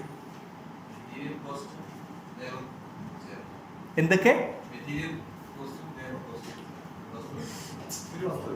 ഒരു വസ്തുവിൻ്റെ മെറ്റീരിയൽ കോസ്റ്റും ലേബർ കോസ്റ്റും. അത് മാർക്സ് എങ്ങനെ ഡിഫൈൻ ചെയ്തിരിക്കുന്നു? പ്ലസ്. എന്തിനാണ് ഈ പ്ലസ് പ്രോഫിറ്റ്? ഇനി അപ്പം പ്ലസ് പ്രോഫിറ്റ് വന്നു. എന്തായാലും നല്ലത്, നിങ്ങൾ തന്നെ പറയാണ് പ്ലസ് പ്രോഫിറ്റ്. ഓക്കെ. മാർക്സിൻ്റെ ഏറ്റവും വലിയ ക്രിറ്റിസിസമായിട്ട് മാർക്സിൻ്റെ പുസ്തകം വന്നതിന് ശേഷം ഉണ്ടായ ഒരു ധാരയുണ്ട്. അതിനെയാണ് മാർജിനലിസ്റ്റ് സ്കൂളുകളെന്ന്. മാർജിനലിസ്റ്റ് സ്കൂളുകൾ കണ്ടന്റ് ചെയ്യുന്നത് പ്രോഫിറ്റ് ഇല്ലെന്നാണ്. എന്താ ഈ പ്രോഫിറ്റ് എന്നുള്ളത് നമ്മൾ അറിയണം. പ്രോഫിറ്റിനെ ഡിഫൈൻ ചെയ്തിരിക്കുന്നത് നമ്മൾ ലേ ലാംഗ്വേജിൽ ഡിഫൈൻ ചെയ്തിരിക്കുന്നത് over and above factor cost ആണ്. എന്ന് പറഞ്ഞാൽ ഉപയോഗിക്കുന്ന, നമ്മൾ ഉൽപാദന പ്രക്രിയയ്ക്ക് ഉപയോഗിക്കുന്ന വസ്തുക്കൾക്ക് മുകളിൽ അതിനെല്ലാം പേയ്മെൻറ്റ് നടത്തിയതിന് ശേഷം എന്തെങ്കിലും ബാലൻസ് ഉണ്ടെങ്കിലാണ് അതിനെ എന്ന് പറയുന്നത് പ്രോഫിറ്റ് എന്ന് പറഞ്ഞാൽ കോസ്റ്റ് മൈനസ് അല്ലെങ്കിൽ റവന്യൂ മൈനസ് കോസ്റ്റ് എന്ന് നമുക്ക് അതിനെ പറയാൻ പറ്റത്തില്ല. റവന്യൂ മൈനസ് കോസ്റ്റ് എന്ന് പറഞ്ഞാൽ വളരെ ബോഗസ് ആയിട്ടുള്ള കൺസെപ്റ്റ്. കൃത്യമായിട്ട് അതിനൊരു അടിസ്ഥാനമില്ല. പക്ഷെ കോസ്റ്റിനെ നമ്മൾ ആദ്യം ഡിഫൈൻ ചെയ്യണം. എന്തൊക്കെയാണ് കോസ്റ്റ് എന്നുള്ളത്? കോസ്റ്റ് എന്ന് പറഞ്ഞാൽ ഫാക്ടർ കോസ്റ്റാണ്. നമ്മൾ ഉൽപാദന പ്രക്രിയക്കകത്ത് ഇക്കണോമിക്സിനകത്ത് വളരെ കൃത്യമായിട്ടുള്ള ഫാക്ടേഴ്സ് പറഞ്ഞിട്ടുണ്ട്. ഒന്ന് ലാൻഡ്, ലേബർ, ക്യാപിറ്റൽ, ഓർഗനൈസേഷൻ അല്ലെങ്കിൽ എൻട്രപ്രണർ. ഇങ്ങനെയുള്ള 4 ഫാക്ടറി ഉൽപാദന പ്രക്രിയക്കകത്ത് വേണ്ടു എന്നാണ് ഇക്കണോമിക്സിനകത്ത് പറഞ്ഞിരിക്കുന്നത്. അപ്പോൾ ലാൻഡ് വേണം, നമുക്ക് എല്ലാവർക്കും അറിയാം. ലാൻഡ് എന്ന് പറഞ്ഞാൽ വേറെ ഒന്നുമില്ല, ഈ തറ മാത്രമല്ല, എല്ലാ നാച്ചുറൽ റിസോഴ്സിനെയും ലാൻഡ് എന്ന ഗണത്തിലേക്ക് നമുക്ക് ഉൾപ്പെടുത്താം. ഉൽപാദന പ്രക്രിയയ്ക്ക് ആവശ്യമായിട്ടുള്ള എല്ലാ വിഭവങ്ങളെയും നമുക്ക് ലാൻഡ് എന്ന് പറഞ്ഞ് നമുക്ക് വേണമെങ്കിൽ കാറ്റഗറൈസ് ചെയ്യാം. അത് കഴിഞ്ഞ് വേണ്ട സാധനം എന്താ? ലേബറാണ്. പിന്നെ നമ്മൾ പറയുന്നത് ക്യാപിറ്റലും, അവസാനം പറയുന്നത് ഇതെല്ലാം ഒരുമിച്ച് കൊണ്ടുപോകുന്ന ഒരു ഫാക്ടർ, അതാണ് ഓർഗനൈസേഷൻ. റിസ്ക് ഒക്കെ ഉള്ളത് കൊണ്ട് കൊണ്ടുവരുന്നു എന്നുള്ള നൈറ്റിൻ്റെ സിദ്ധാന്തമൊക്കെ ഉണ്ട്, risk bearing theory of profit എന്ന് പറയും. പക്ഷേ അത് യഥാർത്ഥത്തിൽ കൗണ്ടർ പ്രൊഡക്റ്റീവായിട്ടുള്ള ആർഗ്യുമെൻ്റ് ആണ്. അതാണ് ഒരു മാർക്സിസ്റ്റിന് വളരെ കൃത്യമായിട്ട് ഉത്തരം പറയാൻ പറ്റും ഇത് പ്രശ്നമാണെന്ന്. അപ്പോൾ ഈ റിസ്ക് എന്ന് പറയുന്ന സാധനത്തിനെ അണ്ടർടേക്ക് ചെയ്യുന്നത് കൊണ്ടാണ് അയാളെ ഓർഗനൈസർ എന്ന് പറയുന്നത്. ഓർഗനൈസറിന് നമ്മൾ വേറെ പൈസ കൊടുക്കുന്നുണ്ട്, അത് ഓർഗനൈസറിൻ്റെ ഫാക്ടർ പേയ്മെൻ്റ് ആണ്. ആധുനിക കോർപ്പറേഷനുകളിലെല്ലാം അല്ലെങ്കിൽ ആധുനിക ഒരു ബിസിനസ്, ഒരു പെട്ടിക്കട നമ്മൾ തുടങ്ങും. പെട്ടിക്കടയിലെല്ലാം ഇത് വേണം, ഫാക്ടേഴ്സ് ഓഫ് പ്രൊഡക്ഷൻ എല്ലാം ഉണ്ട്. അതിനകത്ത് ലേബറുണ്ട്, അതിനകത്ത് പിന്നെ ക്യാപിറ്റൽ ഉണ്ടാവും, അതിനകത്ത് ഈ പറയുന്ന എല്ലാം, അതെല്ലാം പോയിട്ട് ബാക്കി എന്തെങ്കിലും വരും. അങ്ങനെ എന്തെങ്കിലും വന്നാൽ മാത്രമാണ് അതിനെ പ്രോഫിറ്റ് എന്നാണ് ഡിഫൈൻ ചെയ്യുന്നത്. അപ്പം പ്രോഫിറ്റ് എന്ന് പറഞ്ഞാൽ over and above factor cost ആണ്. മിച്ചമൂല്യം എന്ന് പറഞ്ഞാൽ എന്താ? Surplus value. അപ്പം മിച്ചമൂല്യം എന്ന് പറഞ്ഞാൽ എന്താ? ഈ എല്ലാ ഫാക്ടറിനും കൊടുത്തിട്ട് ബാലൻസ് വന്നാൽ മാത്രമാണ് അതിൻ്റെ മിച്ചമൂല്യം എന്ന് പറയാൻ പറ്റും. അല്ലാത്ത ഒരു സാധനം മിച്ചമൂല്യമല്ല. ഫാക്ടർ കോസ്റ്റിന് ഒരിക്കലും നിങ്ങൾക്ക് മിച്ചമൂല്യം എന്ന് പറയാൻ പറ്റും. ഇപ്പോൾ മുതലാളിത്ത അല്ലെങ്കിൽ ഇപ്പോൾ മാർക്സിന് ശേഷം പോസ്റ്റ് മാർക്സിയൻ അല്ലെങ്കിൽ പോസ്റ്റ് ക്യാപിറ്റൽ ഇക്കണോമിക്സിന്, പോസ്റ്റ് ക്യാപിറ്റൽ എന്ന് പറഞ്ഞാൽ ദാസ് ക്യാപിറ്റലാണ് ഉദ്ദേശിച്ചത്. പോസ്റ്റ് ദാസ് ക്യാപിറ്റൽ ഇക്കണോമിക്സ് എന്ന് പറയുന്നത് ഇപ്പം ഈ പറയുന്ന ലേബർ മാത്രമല്ല, ബാക്കിയുള്ള ഒരുപാട് ഘടകങ്ങൾ ഉണ്ട് എന്നുള്ളതാണ് നമ്മുടെ മുമ്പിൽ ഇപ്പോഴും. ഇവരെയാണ് പ്രൊഫഷണൽ എക്കണോമിക്സ് എന്ന് പറയുന്നത്. ഇപ്പോൾ ഇന്നത്തെ കാലത്ത് അമേരിക്കയിലൊന്നും മാർക്സിയൻ എക്കണോമിക്സ് പഠിപ്പിക്കില്ല. ലോകത്തൊരു എനിക്ക് തോന്നുന്നു വിരലിൽ നിന്നാവുന്ന സർവകലാശാലയിൽ മാത്രമാണ് മാർക്സിയൻ എക്കണോമിക്സ് എന്ന് പറയുന്ന കോഴ്സ് പോലും ഉള്ളൂ. ഒറ്റ കോഴ്സ്, 2 കോഴ്സ് അത്രയൊക്കെ ഉണ്ട്. അപ്പോൾ അത് തന്നെ വിരലിൽ ഉണ്ടാവുന്ന സർവകലാശാല ലോകത്ത്. അപ്പോൾ ഇവിടെ ഒന്ന് പഠിപ്പിക്കാതെ ഈ സൈദ്ധാന്തിക വശം മുന്നോട്ട് പോകുമെന്നുള്ളത് വേറെ വിഷയം, അതിനെക്കുറിച്ച് ഞാൻ സംസാരിക്കുന്നില്ല. പക്ഷെ നമ്മൾ വളരെ സ്പെസിഫിക് ആയിട്ട് അറിഞ്ഞിരിക്കേണ്ട കാര്യം എന്ന് പറയുന്നത്, ഇത് നേരത്തെ പറഞ്ഞതിൽ നിന്നും എന്തെങ്കിലും വ്യത്യാസമുണ്ടോ? സർപ്ലസ് വാല്യൂ, പ്രോഫിറ്റ് എന്ന് എല്ലാവരും പറഞ്ഞു. അപ്പോൾ ഈ പ്രോഫിറ്റ് എന്ന് പറയുന്നത് എന്താണെന്നുള്ളതാണ്. ഇപ്പം ഞാനൊരു CEO കേസാണ് ഞാൻ പറഞ്ഞത്, മോഡേൺ കോർപ്പറേഷൻ്റെ കേസിൽ. മോഡേൺ കോർപ്പറേഷനിൽ CEO എന്ന് പറയുന്നൊരു പോസ്റ്റുണ്ട്, ചീഫ് എക്സിക്യൂട്ടീവ് ഓഫീസർ. മാനേജർമാർ ഒരു 150 മാനേജർമാരെങ്കിലും ഉണ്ടാവും മിനിമം, വലിയ അതിൻ്റെ കമ്പനീൻ്റെ വലിപ്പം അനുസരിച്ച് 100 കണക്കിന് മാനേജർമാരുണ്ട്. ഇവരാരാണ് മാനേജർമാരെന്ന്? എൻ്റർപ്രണേഴ്സ്. അവരാണ് റിസ്ക് ബെയർ ചെയ്യുന്നത്. റിസ്ക് മാനേജറുണ്ട്, HR മാനേജറുണ്ട്. ഞാൻ IT ഇൻഡസ്ട്രീനെ കുറിച്ച് ഒരു എക്സാമ്പിളായിട്ട് പിന്നെ പറയാം. അല്ലെങ്കിൽ അത് കുറച്ചുകൂടി നിങ്ങൾക്ക് എളുപ്പമായി ഇരിക്കും. ഇപ്പം ഞാൻ പറയുന്നില്ല, നമ്മൾ വിഷയത്തിൽ വന്നിട്ടില്ല. അപ്പോൾ ഈ പ്രോഫിറ്റ് എന്ന് പറയുന്ന സാധനം, ഇല്ലെങ്കിൽ ഈ റിസ്കിനെ നിങ്ങൾ ബെയർ ചെയ്യുന്നത് കൊണ്ട് കൃത്യമായിട്ട് നിങ്ങൾക്ക് കൊടുക്കുന്ന ഒരു സാധനമാണ് എന്നുള്ള കാഴ്ച ശരിയാണോ എന്ന് നമ്മൾ ആലോചിക്കണം. അപ്പോൾ യഥാർത്ഥത്തിൽ നമ്മൾ ഈ പറയുന്നത് റിസ്ക്, ഇതൊക്കെ നമ്മൾ തന്നെ മാനിഫെസ്റ്റ് ചെയ്ത ഒരു സാങ്കേതികത്വം മാത്രമാണ്. യഥാർത്ഥത്തിൽ ആരാണ്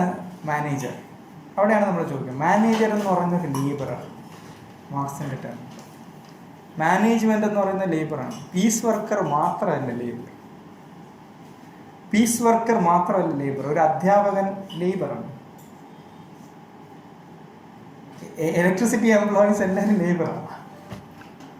അതിൽ ജനറൽ മാനേജർ മുതൽ ലൈൻമാൻ വരെ ഉണ്ടാവും. എല്ലാവരും ലേബറാണ്. ലേബറിൻ്റെ കോൺട്രിബ്യൂഷൻ ഡിഫറെൻ്റ് ആണ്. കാരണം ലേബർ ഇൻവോൾവ് ചെയ്തിരിക്കുന്ന മണ്ഡലം വ്യത്യസ്തമാകുന്നതനുസരിച്ചിട്ട് ലേബറിൻ്റെ കോൺട്രിബ്യൂഷൻ ഡിഫറെൻ്റ് ആയി. അത്രയും വ്യത്യാസം വരും. പക്ഷേ ഈ ഹ്യൂമൻ ആക്ടിവിറ്റീനെയാണ് നമ്മൾ ലേബറായിട്ട് ആദ്യമായി ഡിഫൈൻ ചെയ്തിരിക്കുന്നത്. അത് പക്ഷെ പലർക്കും നമുക്ക് അംഗീകരിക്കാൻ പറ്റില്ല. അധ്യാപകൻ ലേബറാണെന്ന് പറഞ്ഞാൽ ഇൻ്റലക്ച്വൽ ലേബർ. ഡോക്ടർ ലേബറല്ലേ? ഡോക്ടർ ലേബറാണ്. ഡോക്ടർ ലേബറാണ്. ടീച്ചർ ലേബറാണ് അല്ലേ? എനിക്കൊരു സംശയം, ഇപ്പൊ നിങ്ങൾക്കെല്ലാം സംശയമാണ്. വല്ലാത്ത ചോദ്യമാണ്. അങ്ങനെയാണോ? ലേബറാണോ? ലേബറിന്റെ ഡെഫിനിഷൻ വളരെ പ്ലെയിൻ ആണ്. മാർക്സ് പറയുന്ന അല്ല ലോകത്തെ എല്ലാ ഏത് ഡിക്ഷണറി തുറന്നു നോക്കിയാലും ലേബറിന് ഒറ്റ ഡെഫിനിഷനേ ഉള്ളൂ. നമ്മൾ മാനുവലായിട്ടോ മെന്റലായിട്ടോ ചെയ്യുന്ന എല്ലാ ആക്ടിവിറ്റിനെയും ലേബർ എന്നാണ് പറയുന്നത്. അങ്ങനെയാണ് ഡെഫിനിഷൻ. ഡോക്ടർ ആയാലും എഞ്ചിനീയർ ആയാലും മെക്കാട്ട് പണിക്കാരനായാലും എല്ലാം ലേബറാണ്. പല തരത്തിലുള്ള ലേബർ എന്ന്. അപ്പം ലേബറിന് ഇറ്റ് ഈസ് ഓൾറെഡി ഡിഫൈൻഡ്. അപ്പം മാനേജർ എന്ന് പറയുന്നത് ലേബർ ആയാലേ മുതലാളി എന്ന് പറയുന്ന സാങ്കത്യത്തിലേക്ക് ഞാൻ വന്നിട്ടില്ല. നമ്മൾ ഈ പറയുന്ന പ്രോസസ്സ് ഓർഗനൈസ് ചെയ്യുക എന്ന് പറയുന്നത് എന്തോ വേറെ കാര്യമാണെന്ന് നമ്മൾ പറഞ്ഞു. അതും ലേബറാണ്. അപ്പോൾ അതിന് നിങ്ങൾക്ക് ഫാക്ടർ പേയ്മെൻറ്റ് കൊടുക്കാം. അവരൊരു ഫാക്ടറാണ്, ഉൽപ്പാദനത്തിലെ ഒരു ഘടകമാണ്. ആ ഘടകത്തിന് കൃത്യമായിട്ട് നിങ്ങൾക്ക് എന്ത് കൊടുക്കാം? വേതനം കൊടുക്കാം. സിഇഒക്ക് ഇപ്പോൾ ഉദാഹരണത്തിന് നമ്മുടെ ലെയ്മൻ ബ്രദേഴ്സ് പൊളിഞ്ഞപ്പോൾ അതിൻ്റെ സിഇഒക്ക് കൊടുത്തത് $300 മില്യൺ ബെയിൽ ഔട്ട് പാക്കേജ് ആയിട്ട് സിഇഒക്ക് കൊടുത്തത്. ആ സിഇഒ കാരണമാണ് അത് പൊളിഞ്ഞത്. എന്നിട്ട് സിഇഒക്ക് കൊടുത്തത് ഈ 300 മില്യൺ. ലെയ്മൻ ബ്രദേഴ്സിൻ്റെ നമ്മുടെ ഗ്ലോബൽ ഇക്കണോമിക് മെൽറ്റ് ഡൗൺ ഉണ്ടാകുന്നതിൻ്റെ പ്രധാന കാരണക്കാരായ ഒരു ബാങ്ക് എൻ്റെ സിഇഒക്ക് കൊടുത്ത പൈസയാണ് 300 മില്യൺ എന്ന് പറഞ്ഞാൽ മനസ്സിലായി എത്ര കോടി രൂപ വരും? $300 മില്യൺ മൾട്ടിപ്ലൈഡ് ബൈ വാട്ടെവർ അല്ലേ? 70 ഇപ്പോൾ എത്ര? 69 രൂപയല്ലേ? അന്ന് 65 രൂപ എങ്ങാണ്ട് വിലയുണ്ട്. അപ്പം മൾട്ടിപ്ലൈ ചെയ്ത് കഴിഞ്ഞാൽ അറിയാം എത്ര രൂപയാണ് യഥാർത്ഥത്തിൽ കൊടുത്തത്. അപ്പോൾ അത് യഥാർത്ഥത്തിൽ ലേബർ അല്ലേ? ലേബർ തിയറി ഓഫ് വാല്യൂ എന്ന് പറയുന്ന വളരെ കോറായിട്ടുള്ള കോൺസെപ്റ്റിനെ നമ്മൾ മനസ്സിലാക്കുമ്പോൾ ലേബർ എന്ന് പറയുന്നത് ഈ പറയുന്ന എല്ലാ ആക്ടിവിറ്റീസും. അപ്പോൾ അതിൽ ക്ലാരിറ്റി വന്നിട്ട് എന്താണ് ലേബർ എന്ന് പറയുന്നത്? എല്ലാ തരത്തിലുള്ള ഹ്യൂമൻ ആക്ടിവിറ്റീസിനും മെൻ്റൽ ഓർ ഫിസിക്കൽ, അതാണ് ലേബർ എന്നുള്ളത്. ഇത് ക്ലാസിക്കൽസും ഡിഫൈൻ ചെയ്തിരിക്കുന്നത് ഇങ്ങനെ തന്നെയാണ്. മാർക്സും അത് തന്നെയാണ് ഉപയോഗിച്ചിരിക്കുന്നത്. അതാണ് ഞാൻ പറയുന്നത്. പ്രത്യേകിച്ചൊരു സാധനം ചെയ്തിട്ടില്ല. ഉപയോഗിച്ചുകൊണ്ട് അവർ കൃത്യമായിട്ട് ഫോർമുലേറ്റ് ചെയ്തിട്ട് വേണ്ട സ്ഥലത്ത് അവർ ടിൽറ്റ് ചെയ്ത് അല്ലെങ്കിൽ ട്വിസ്റ്റ് ചെയ്ത സാധനത്തിനെ മാർക്സ് കറക്റ്റ് ചെയ്യാണ് ചെയ്തത്. കറക്റ്റ് അല്ല, നിങ്ങൾ പറഞ്ഞതിലെന്തോ മിസ്റ്റേക്ക് ഉണ്ട് എന്നുള്ള തരത്തിലേക്കാണ് കാര്യങ്ങൾ പോകുന്നത്. അപ്പോൾ ഇതാണ് ഒന്നാമത്തെ ഒരു ആശയമായിട്ട് നമ്മൾ ലേബറിനെ കണക്കാക്കേണ്ട ഒരു പ്രധാനപ്പെട്ട ഇൻഗ്രീഡിയൻ്റ്. ഇനി ഈ ലേബറിൻ്റെ സ്വഭാവം എന്താണ്? മാർക്സിയൻ ലേബറിന് അല്ലെങ്കിൽ മുതലാളിത്ത വ്യവസ്ഥയിലെ ലേബറിന് എന്തെങ്കിലും ഒരു പ്രത്യേകത ഉണ്ടാവും? മുതലാളിത്ത വ്യവസ്ഥയിലെ ലേബറും മറ്റ് ലേബറുകളും തമ്മിൽ വ്യത്യാസമുണ്ട്. ഞാൻ നേരത്തെ പറഞ്ഞു, വ്യത്യസ്തമായിട്ടുള്ള സാമൂഹ്യ തുറയിലാണ് സമൂഹം ഇവോൾവ് ചെയ്ത് വന്നതെന്നുള്ളത് പറഞ്ഞു. പക്ഷേ ഒരു കാര്യം നമ്മൾ മനസ്സിലാക്കേണ്ടത്, മാർക്സിസം ഒരു സ്റ്റേജ് തിയറി അല്ല എന്ന് പറഞ്ഞു. Marxism is not talking about stage theories. ഒരു സ്റ്റേജ് കഴിഞ്ഞ് അടുത്ത സ്റ്റേജ് വരും, അടുത്ത സ്റ്റേജ് കഴിഞ്ഞ് അടുത്ത, അങ്ങനെയല്ല. മാർക്സ് ഇവല്യൂഷനെ കുറിച്ചാണ് സംസാരിക്കുന്നത്. ഇവല്യൂഷനിൽ ചിലതിനേക്കാളും മുന്നോട്ടോ ചിലതിനേക്കാളും പിന്നോട്ടോ ഒക്കെ പോകും. അതുകൊണ്ട് തന്നെയാണ് അതിന് പൂർണ്ണമായിട്ടൊരു സ്റ്റേജ് ഇപ്പോൾ ഇത് സംഭവിച്ചു കഴിഞ്ഞാൽ അടുത്തത് ഇതാണ് എന്ന് അങ്ങനെ പറയാൻ പറ്റില്ല. പക്ഷേ ഇവല്യൂഷൻ അനുസരിച്ചിട്ട് അടുത്തത് അങ്ങനെ ആവാനാണ് ചാൻസ് എന്നാണ്. അതാണ് രണ്ടിൻ്റെ വ്യത്യാസം. പ്രഭാതൊക്കെ വളരെ ഭയങ്കരമായിട്ട് ഇപ്പോൾ എല്ലാ ക്ലാസ്സിലും പറയുന്നുണ്ട്, മാർക്സിസത്തിനെ നിങ്ങൾ മനസ്സിലാക്കുന്നതിൽ എവിടെ പരാജയപ്പെട്ടതെന്ന് പറഞ്ഞാൽ മാർക്സിസം ഒരു സ്റ്റേജ് തിയറിയാണ്. അപ്പോൾ പിന്നെ സെമി ഫ്യൂഡൽ സിസ്റ്റമായിരുന്ന റഷ്യൻ സൊസൈറ്റിയിൽ വിപ്ലവം ഉണ്ടായിട്ട് മുതലാളിത്തത്തിന് പകരം ബൈപ്പാസ് ചെയ്ത് സോഷ്യലിസത്തിലേക്കോ കമ്മ്യൂണിസത്തിലേക്കോ പോയി എന്ന് പറയുമ്പോൾ സൊസൈറ്റി അതനുസരിച്ച് ഇവോൾവ് ചെയ്തില്ല എന്നുള്ളതാണ്. സാമൂഹ്യപരമായിട്ടുള്ള മാറ്റങ്ങൾ കൊണ്ടുവരാൻ കഴിഞ്ഞിട്ടില്ല എന്നുള്ളതാണ്. വളരെ ഷോർട്ട് സ്പാൻ ഓഫ് ടൈമിനകത്ത് വന്നില്ല എന്ന് പറയുമ്പോൾ അപ്പോൾ സ്റ്റേജ് തിയറി അനുസരിച്ച് നിങ്ങൾ ബൈപ്പാസ് ചെയ്ത് അങ്ങനെ ചെയ്യാൻ പറ്റുമോ? എന്ന് പറഞ്ഞിട്ട് നിങ്ങൾക്ക് ക്യാപിറ്റലിസം അവസാനിക്കുന്നത് വരെ വെയിറ്റ് ചെയ്തിട്ട് സോഷ്യലിസത്തിലേക്ക് പോവാം എന്നുമില്ല. അതും മാർക്സ് പറയുന്നുണ്ട്. It is our duty to change the history. അതല്ലേ, ചരിത്രത്തിനെ മാറ്റുക എന്നുള്ളതാണ് മാർക്സിസ്റ്റിൻ്റെ പ്രധാന ജോലി. അല്ലാതെ അതിനെക്കുറിച്ച് സംസാരിക്കാനുള്ള അത് ഫിലോസഫേഴ്സിൻ്റെ ജോലിയാണ്, മാർക്സിസ്റ്റിൻ്റെ ജോലി അല്ല എന്ന് പറയുന്നതിൻ്റെ ഡിഫറൻസ് മാർക്സ് ഡ്രോ ചെയ്യുന്നത് ആ ഒരു പോയിന്റിനകത്താണ്. അപ്പോൾ ഞാൻ പറഞ്ഞു വന്നത്, ലേബർ എന്ന് പറയുന്ന ഈ കോൺസെപ്റ്റ് വളരെ ക്ലിയറാണ്. രണ്ടാമത് ഈ ലേബറിൻ്റെ സ്വഭാവവും വളരെ കൃത്യമായിട്ട് മാർക്സ് പറയുന്നത്. ഫ്രീ ലേബറാണ് മുതലാളിത്ത വ്യവസ്ഥയുടെ കാതലായ. ലേബറിൻ്റെ സ്വഭാവം എന്ന് പറഞ്ഞാൽ ഫ്രീ ആണ്. നേരത്തെ പറഞ്ഞു സ്വതന്ത്രമാണ്, മറ്റേ ഫ്രീ അല്ല, സ്വതന്ത്രമായ തൊഴിൽ ശക്തി എന്നാണ്. സ്വാതന്ത്ര്യമല്ല, സ്വതന്ത്രമായ തൊഴിൽ ശക്തി. ഞാൻ നേരത്തെ പറഞ്ഞല്ലോ, മാർക്സിസത്തിൻ്റെ മാർക്കറ്റിൻ്റെ അടിസ്ഥാനം എന്ന് പറയുന്നത് എന്താണ്? സ്വതന്ത്രമായിട്ട് നിങ്ങൾക്ക് ഒന്ന് വാങ്ങിക്കാനും സ്വതന്ത്രമായി വിൽക്കാനുമുള്ള സൗജന്യമല്ല, സ്വതന്ത്രമായിട്ടും നിങ്ങൾക്ക് വാങ്ങാനും നിങ്ങൾക്ക് ഇഷ്ടമുള്ളത് വാങ്ങാനുമുള്ള ആ തരത്തിലാണ് ഫ്രീ എന്ന് പറയുന്നത്, ഫ്രീ ലേബർ എന്ന് പറയുന്നത്. സ്വതന്ത്രമായിട്ട് നിങ്ങൾക്ക് നിങ്ങളുടെ ലേബർ ഫോഴ്സിനെ വിൽക്കാനും ഉപയോഗപ്പെടുത്താനുമുള്ള സ്വാതന്ത്ര്യം ഉള്ള സ്ഥലമാണ് മുതലാളിത്തം എന്നാണല്ലോ മുതലാളിത്തം. അതാണ് ഞാൻ നേരത്തെ പറഞ്ഞത്, ഫ്രഞ്ച് വിപ്ലവത്തിൻ്റെ ഒരു ബൈ പ്രോഡക്റ്റ് ആയിട്ടുള്ള ഇക്വാളിറ്റി, ഫ്രട്ടേണിറ്റി അല്ലെങ്കിൽ ലിബർട്ടി എന്നുള്ള കോൺസെപ്റ്റിൽ അടിസ്ഥാനപ്പെടുത്തിയത് കൊണ്ടാണ് ഈ ബന്ധം വരുന്നത്. നിങ്ങൾ സ്വതന്ത്രരാണ്, നിങ്ങൾക്ക് എന്തും ചെയ്യാം. പക്ഷെ സ്വതന്ത്രരായ ഒരു ലേബർ ഫോഴ്സ് ഫ്യൂഡൽ സിസ്റ്റത്തിനകത്തുണ്ടോ? അതുകൊണ്ടാണ് ഞാൻ ആദ്യം പറയുന്നത് വളരെ പ്രധാനപ്പെട്ട സാധനം. സ്വതന്ത്രമായ ഒരു ലേബർ ഫോഴ്സ് ഫ്യൂഡൽ സിസ്റ്റത്തിനകത്തില്ല. ഫ്യൂഡൽ സിസ്റ്റത്തിൽ സെർഫാണ്, അടിയാന്മാരും കുടിയാന്മാരും ഒക്കെയാണ് അവിടെ. നമ്മളുടെ ഒരു ഇന്ത്യൻ സോഷ്യൽ സ്ട്രക്ചറിനകത്തല്ല സ്വതന്ത്രമായ ലേബർ ഫോഴ്സ് ഉണ്ട്, ജാതീയമായ ലേബർ ഫോഴ്സാണ് നമുക്കുള്ളത്.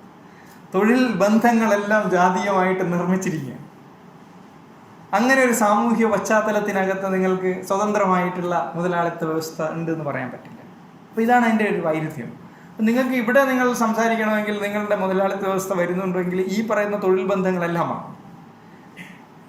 യൂറോപ്പിൽ ഇത് സാധ്യമായിരുന്നു എന്ന് പറഞ്ഞു കഴിഞ്ഞാൽ എൻക്ലോഷർ മൂവ്മെൻറ്റിൻ്റെ ഭാഗമായിട്ടാണ് ഇത് സാധ്യമായത്. എൻക്ലോഷർ മൂവ്മെൻറ്റ് എന്ന് പറയുന്നത് ഈ പറയുന്ന ആർട്ടിസാൻസിനെ എല്ലാവരെയും അടിച്ചോടിച്ച് അല്ലെങ്കിൽ ഒരു സാമൂഹ്യ മാറ്റത്തിന് തന്നെ വഴിതെളിച്ചൊരു മൂവ്മെൻറ്റാണ്. വർഷങ്ങളോളം, എനിക്ക് തോന്നുന്നു നൂറ്റാണ്ടുകളോളം നീണ്ടു നിന്ന ഇതാണ്. മാത്രമല്ല, നിങ്ങൾ കോളനികൾ, ബ്രിട്ടൻ്റെ കേസാണ് പറയുന്നതെങ്കിൽ, ബ്രിട്ടൻ പുതിയ കോളനികൾ കണ്ടുപിടിച്ചപ്പോൾ റെഡ് ഇന്ത്യൻസിനെ എല്ലാം ഉന്മൂലനം ചെയ്തപ്പോൾ അത്രയും ലാൻഡ്, അപ്പോൾ അമേരിക്ക പോലുള്ള സ്ഥലം, അമേരിക്കയിലുള്ള ലാൻഡ്, അപ്പോൾ അവിടേക്ക് തൊഴിലെടുക്കാൻ വേണ്ടി ആളുകളെ, ബ്രിട്ടനിൽ ആകെ ചെറിയൊരു രാജ്യം, എത്ര ആളുകളുണ്ടാവും? അപ്പോൾ ഉള്ള ആർട്ടിസാൻസും മറ്റുള്ള എല്ലാ കരകൗശലം മുതൽ എല്ലാ കുടിൽ വ്യവസായം എല്ലാം ചെയ്തിരുന്നവരെല്ലാം അടിച്ചോടിച്ച് എവിടെയായിട്ട് അവരെല്ലാം മുതലാളിമാരായിട്ട്, അതായത് ഫ്യൂഡൽ ക്ലാസ് ആയിട്ട് അല്ലെങ്കിൽ ക്യാപിറ്റലിസ്റ്റ് ആയിട്ടാണ് അവിടെ തിരിച്ചു വരുന്നത് US-ൽ. അതാണ് എൻ്റെ ഒരു സാമൂഹ്യ പശ്ചാത്തലം. മാർക്സിൻ്റെ പ്രധാനപ്പെട്ട വർക്കെല്ലാം വന്നത് ഈ പറയുന്ന സാമൂഹ്യ പശ്ചാത്തലത്തിൽ. അമേരിക്കൻ ഇക്കോണമിനെ കുറിച്ചാണ് യഥാർത്ഥത്തിൽ മാർക്സ് കോളം എഴുതി തുടങ്ങുന്നത്. ബ്രിട്ടനിലേക്ക് ഒളിവിൽ പോയ സമയത്ത് അല്ലെങ്കിൽ ഡീപ്പോർട്ട് ചെയ്ത സമയത്ത് മാർക്സ് പ്രധാനമായിട്ടും ചെയ്ത വർക്കെല്ലാം US ഇക്കോണമിനെ കുറിച്ച്. അത് ഈ ഇൻക്ലോഷർ മൂവ്മെൻറ്റ് കൊണ്ടുണ്ടായ അല്ലെങ്കിൽ ഒരു യൂറോപ്യൻ സിസ്റ്റത്തിലുള്ള ലേബർ ഫോഴ്സിൻ്റെ അടിമുടി മാറ്റം. നിങ്ങൾ ട്രഡീഷണലായിട്ട് ചെയ്യേണ്ട തൊഴിലൊന്നും ചെയ്യേണ്ട കാര്യമില്ല. വേറൊരു കാര്യം പറയാം, മൈഗ്രേഷൻ, ഒരു സ്ഥലത്ത് നിന്ന് വേറൊരു മൈഗ്രേഷൻ, ഇൻറ്റേർണലും എക്സ്റ്റേണലായിട്ടുള്ള മൈഗ്രേഷൻ, രാജ്യങ്ങളിൽ നിന്ന് രാജ്യങ്ങളിലേക്കുള്ള മൈഗ്രേഷനും.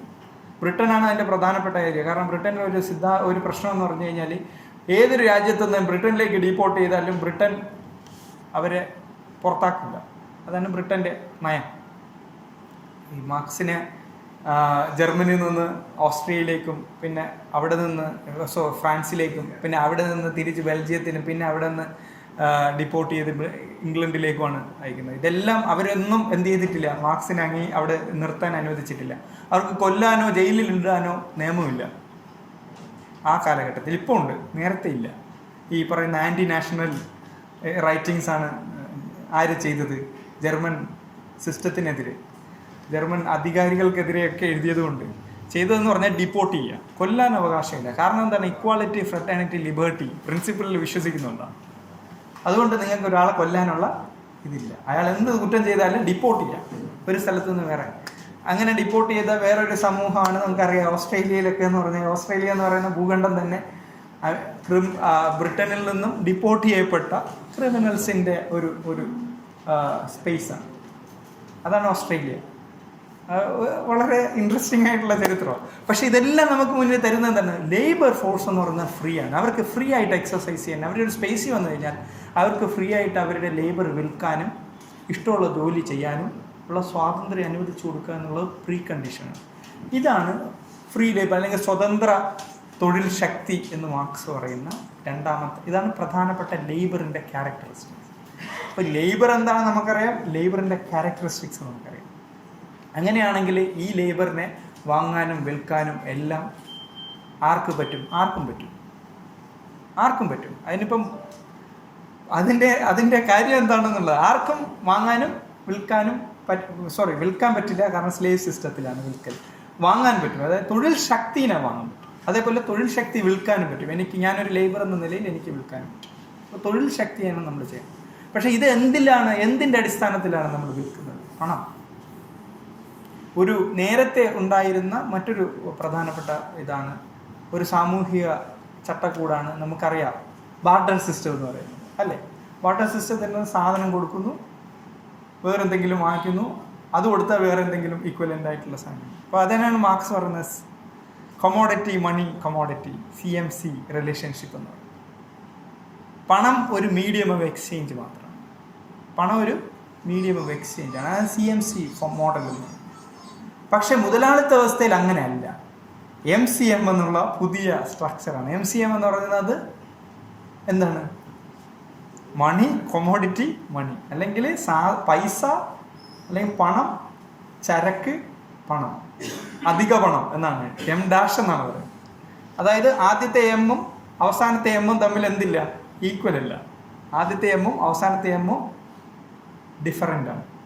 നേരത്തെ റിലേഷൻഷിപ്പിൽ അങ്ങനെയല്ല. ഒരു ബാർട്ടർ സമ്പ്രദായത്തിലെ ഉൽപ്പാദന പ്രക്രിയ എന്ന് പറയുന്നത് കമ്മോഡിറ്റി, നിങ്ങൾക്ക് ഈക്വലൻ്റ് ആയിട്ടുള്ള കമ്മോഡിറ്റി കൊടുക്കുന്നു, ഒരു എന്തെങ്കിലും ഒരു മൂല്യം മേടിക്കുന്നു, അത് കൊടുത്താൽ ഈക്വലൻ്റ് ആയിട്ടുള്ള മറ്റൊരു കമ്മോഡിറ്റി നിങ്ങൾക്ക് വാങ്ങിക്കാൻ പറ്റും. അവിടെ ആദ്യത്തെ എമ്മും ആദ്യത്തെ സിയും രണ്ടാമത്തെ സിയും ഈക്വലാണ്. അതുകൊണ്ട് ആ സിസ്റ്റത്തിനകത്ത് എന്തില്ല? സർപ്ലസ് ഇല്ല എന്നാണ്. ഡിഫറൻസ് ഇല്ല. ഡിഫറൻസിനെയാണ് സർപ്ലസ് എന്ന് പറയുന്നത്.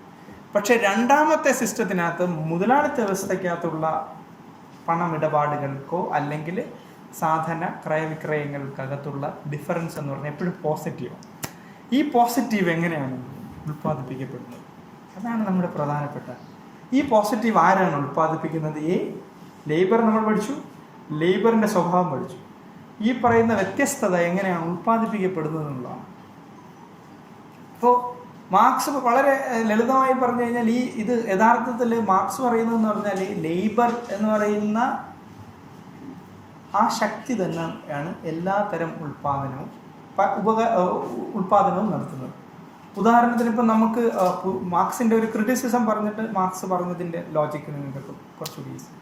മാർക്സിൻ്റെ ക്രിട്ടിക്കായിട്ട് ഏറ്റവും കൂടുതൽ ഈ ക്യാപിറ്റലിനെ കളിയാക്കി പറയുന്ന ഒരു സാമ്പത്തിക ശാസ്ത്രജ്ഞനാണ് യൂജിൻ ബൊംബാവർക്ക് എന്ന് പറയുന്നത്, ഓസ്ട്രിയൻ ജർമ്മൻ ഒരു എക്കോണമിസ്റ്റ്. ബൊംബാവക്കിൻ്റെ ക്യാപിറ്റൽ തിയറി എന്നാണ്. അതായത് ക്യാപിറ്റൽ എങ്ങനെ ഉണ്ടാകുന്നു എന്ന് പുള്ളിയാണ് യഥാർത്ഥത്തിൽ conceptualise. Actually he was doing a very good job. നല്ലൊരു പ്രവർത്തനമാണ് പുള്ളി ചെയ്തത്. പക്ഷേ അതിനെ നമ്മൾ മാർക്സിൻ്റെ ഇതുമായിട്ട് കൂട്ടി വായിക്കുമ്പോൾ മനസ്സിലാകും അതിൻ്റെ ഡിഫറൻസ്. അപ്പോൾ പുള്ളി പറയുന്നതെന്ന് പറഞ്ഞാൽ ക്യാപിറ്റൽ ഫോം ചെയ്യുന്നത് അടിക്കടിയായിട്ട്, ഒറ്റ ദിവസം കൊണ്ടല്ല ക്യാപിറ്റൽ ഫോം ചെയ്യുന്നത്. പുള്ളി ഉദാഹരണമായിട്ട് പറഞ്ഞത് മീൻ പിടിക്കുന്ന എക്സാമ്പിൾ. കൈകൊണ്ട് നിങ്ങൾ മീൻ പിടിക്കുമ്പോൾ നിങ്ങൾക്ക് ഉൽപ്പാദനം, മാർക്സ് പറയുന്ന വേറൊരു സാധനമാണ് മാർക്സിയൻ ഇക്കണോമിക്സിനകത്ത് പറയുന്നതാണ് ഉൽപ്പാദനക്ഷമത എന്ന് പറയുന്ന സാധനം. പ്രൊഡക്ടിവിറ്റി എന്ന് പറയുന്നത്, ലേബർ പ്രൊഡക്ടിവിറ്റി, അതിലേക്ക് വരാൻ വേണ്ടിയാണ്.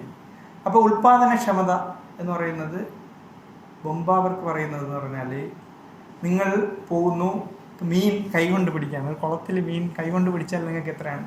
വേറൊരു സാധനമില്ല, നിങ്ങളുടെ ലേബറാണ്. പൂർണ്ണമായിട്ടും എന്താണ്? നിങ്ങളുടെ ലേബറാണ്. നിങ്ങളുടെ കൈ വേറൊരു സാധനമില്ല. മാർക്സ് പറഞ്ഞതുപോലെ വേറെ ഒരു തരത്തിലുള്ള ആയുധം അവിടെ നിങ്ങൾ ഉപയോഗിക്കും. ടൂളില്ലല്ലോ, മീൻസ് ഓഫ് പ്രൊഡക്ഷൻ ഇല്ല.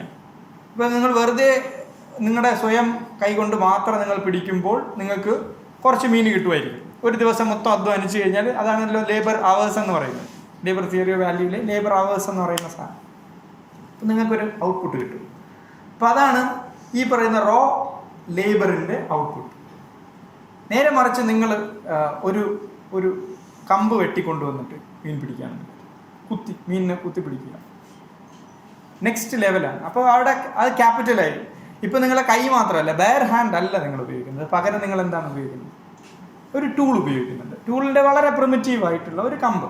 അപ്പോൾ കമ്പ് ഉണ്ടാക്കുമ്പോൾ ഉണ്ടാകുന്ന ഡിഫറൻസ് ആണ് ആക്ച്വലി ഇത് പ്രൊഡക്ടിവിറ്റി ഓഫ് ക്യാപിറ്റൽ എന്നാണ് ആര് പറയുന്നത്, പ്രൊഡക്ടിവിറ്റി. അപ്പോൾ ഡിഫറൻസ് ഒരു റോ ലേബർ ഫോഴ്സിൻ്റെ ശക്തിയും ടൂൾ ഉപയോഗിച്ചുകൊണ്ടുണ്ടാക്കുമ്പോൾ. ഇനി അത് കുറച്ചും കൂടി നിങ്ങൾ കൃത്യമായിട്ടും ഒരു നെറ്റാണ് നിങ്ങൾ ഉപയോഗിച്ച് കൊണ്ട് നിങ്ങൾ പിടിക്കുന്നതെങ്കിൽ അതിലുണ്ടാകുന്ന ഉൽപാദനക്ഷമത വളരെ വലുതായിരിക്കും. നല്ലതല്ലേ? ഇതാണ് ക്യാപിറ്റൽ എങ്ങനെ ഫോം ചെയ്യുന്നത് എന്ന്. കോംപ്ലക്സിറ്റി ഓഫ് ക്യാപിറ്റൽ എങ്ങനെയാണ് ഉൽപ്പാദിപ്പിച്ച് വരുന്നത് എന്നുള്ളതാണ് ഈ പറഞ്ഞ എക്സാമ്പിളിൻ്റെ ചുരുക്കം. പക്ഷേ ഈ എക്സാമ്പിളിൽ ഒരു പ്രശ്നമാണ്. എന്താണ് ആ പ്രശ്നം? ആർക്കെങ്കിലും പറയാം? മീൻ വേണം. മീനാണ് പ്രശ്നം. മീനിന്റെ എണ്ണമാണ് ഇവിടുത്തെ ഇഷ്യൂ. മീന് ഇപ്പോൾ ഒരു മീനാണെങ്കിൽ അടുത്ത ചിലപ്പോൾ 2 അടുത്തതിന് 4 വോട്ടെവർ, അതൊരു ഇഷ്യൂ അല്ല. എന്താണ് ആ എക്സാമ്പിളില്?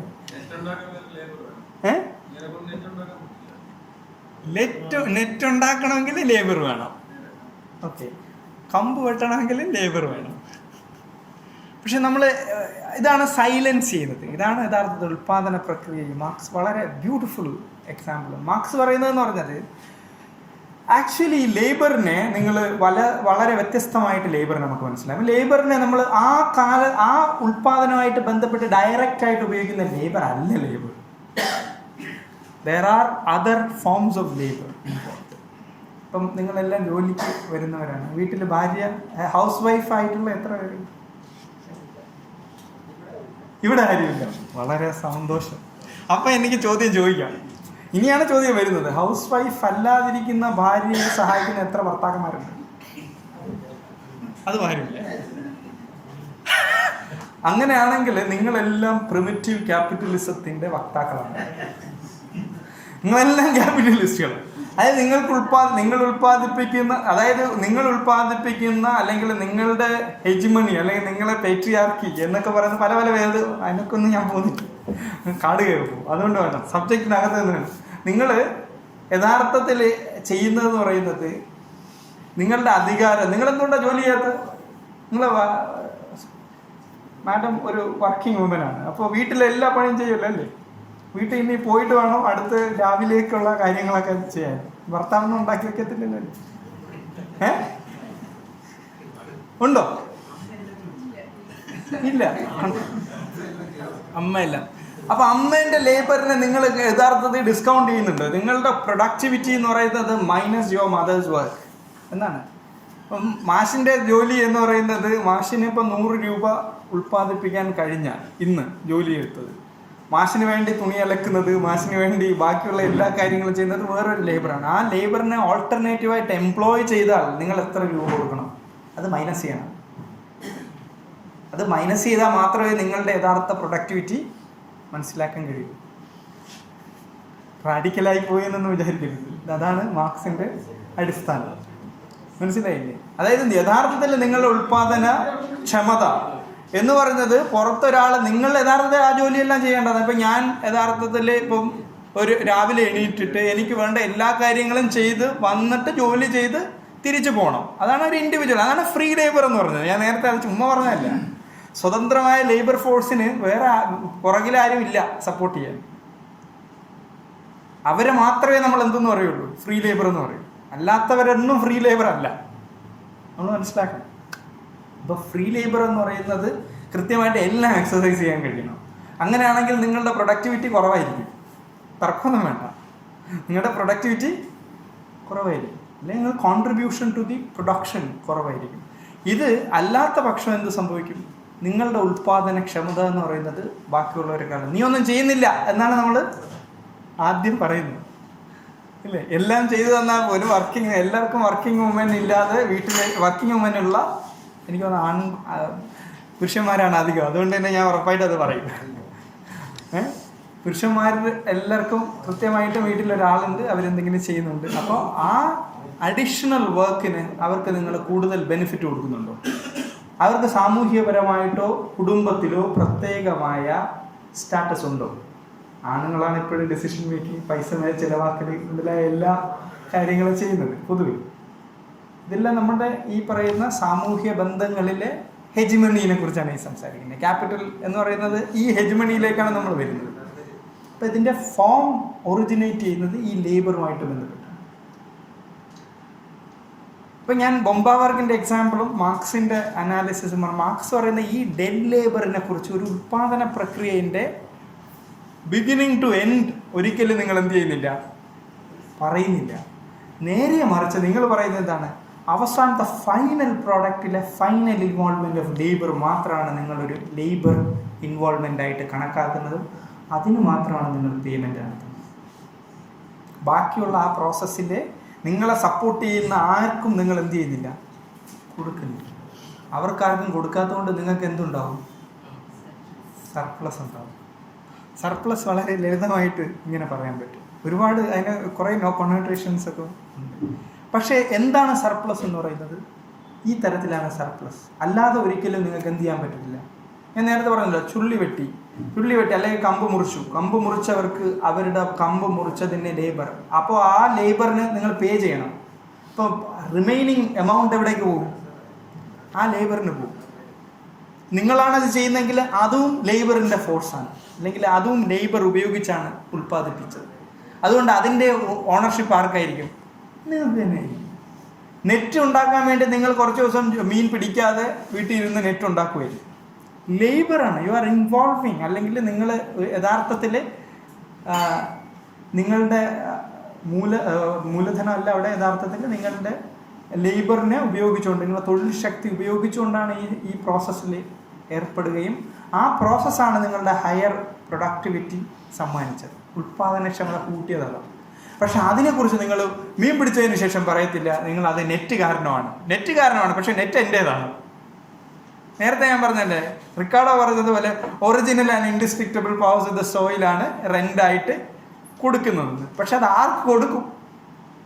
ലേബറിനാണോ അത് കൊടുക്കേണ്ടത്? ഒറിജിനൽ ആൻഡ് ഇൻഡിസ്ട്രിക്റ്റബിൾ പവറിൽ വർക്ക് ചെയ്താരാ? ലേബർ വർക്ക് ചെയ്തില്ലെങ്കിൽ original and indestructible powers of the soil അവിടെ തന്നെ ഉണ്ടാവില്ലേ? എവിടെയെങ്കിലും പോകുമോ? പോകത്തില്ല. അങ്ങനെയാണെങ്കിൽ ഈ ലേബർ പ്രൊഡക്ടിവിറ്റീൻ്റെ സോൾ ഉൽപ്പാദകൻ ആരാണ്? ലേബറാണ് എന്നുള്ളത് മാർക്സ് പറഞ്ഞല്ല, ഈ നേരത്തെ പറഞ്ഞ സൈദ്ധാന്തികരെല്ലാം, അതായത് ആഡം സ്മിത്തും ഡേവിഡ് റിക്കാർഡോ എല്ലാം പറഞ്ഞിരിക്കുന്നത് എന്താണ്? ലേബറാണ് സോൾ പ്രൊഡ്യൂസറാണ്. പിന്നെ എങ്ങനെയാണ് ഇത് പോകുന്നത്? അതിൻ്റെ ലോജിക്ക് എന്താണ്? ഇതാണ് മാർക്സിൻ്റെ ഡിഫറൻസ്. ഇത് സാധ്യമല്ല, ഇത് സർപ്ലസ്. ഇതിനെയാണ് എക്സ്പ്ലോയിറ്റേഷൻ എന്ന് പറയുന്നത്. പുള്ളി അതിന് വളരെ വലിയ വാക്കാണ് ഉപയോഗിച്ചത്. ഇത് എക്സ്പ്ലോയിറ്റേഷനാണ്, ചൂഷണം എന്ന് തന്നെയാണ് ഉപയോഗിച്ചത്. അപ്പോൾ ആ ചൂഷണം സാധ്യമാകുന്നത് ഈ ഒരു കോണ്ടെക്സ്റ്റിനകത്ത്. അല്ലെങ്കിൽ എന്തുണ്ടാവില്ല, നിങ്ങൾക്ക് കൃത്യമായിട്ട് നിങ്ങൾ പേ ചെയ്ത് കഴിഞ്ഞാൽ നിങ്ങൾക്ക് സർപ്ലസ് ഉണ്ടാവില്ല. ഞാൻ തുടക്കത്തിൽ നിന്ന് പറഞ്ഞൊരു സാധനമുണ്ട്, പ്രോഫിറ്റിനെ ഡിഫൈൻ ചെയ്തിരിക്കുന്നത് എന്താണ്? എങ്ങനെയാണ്?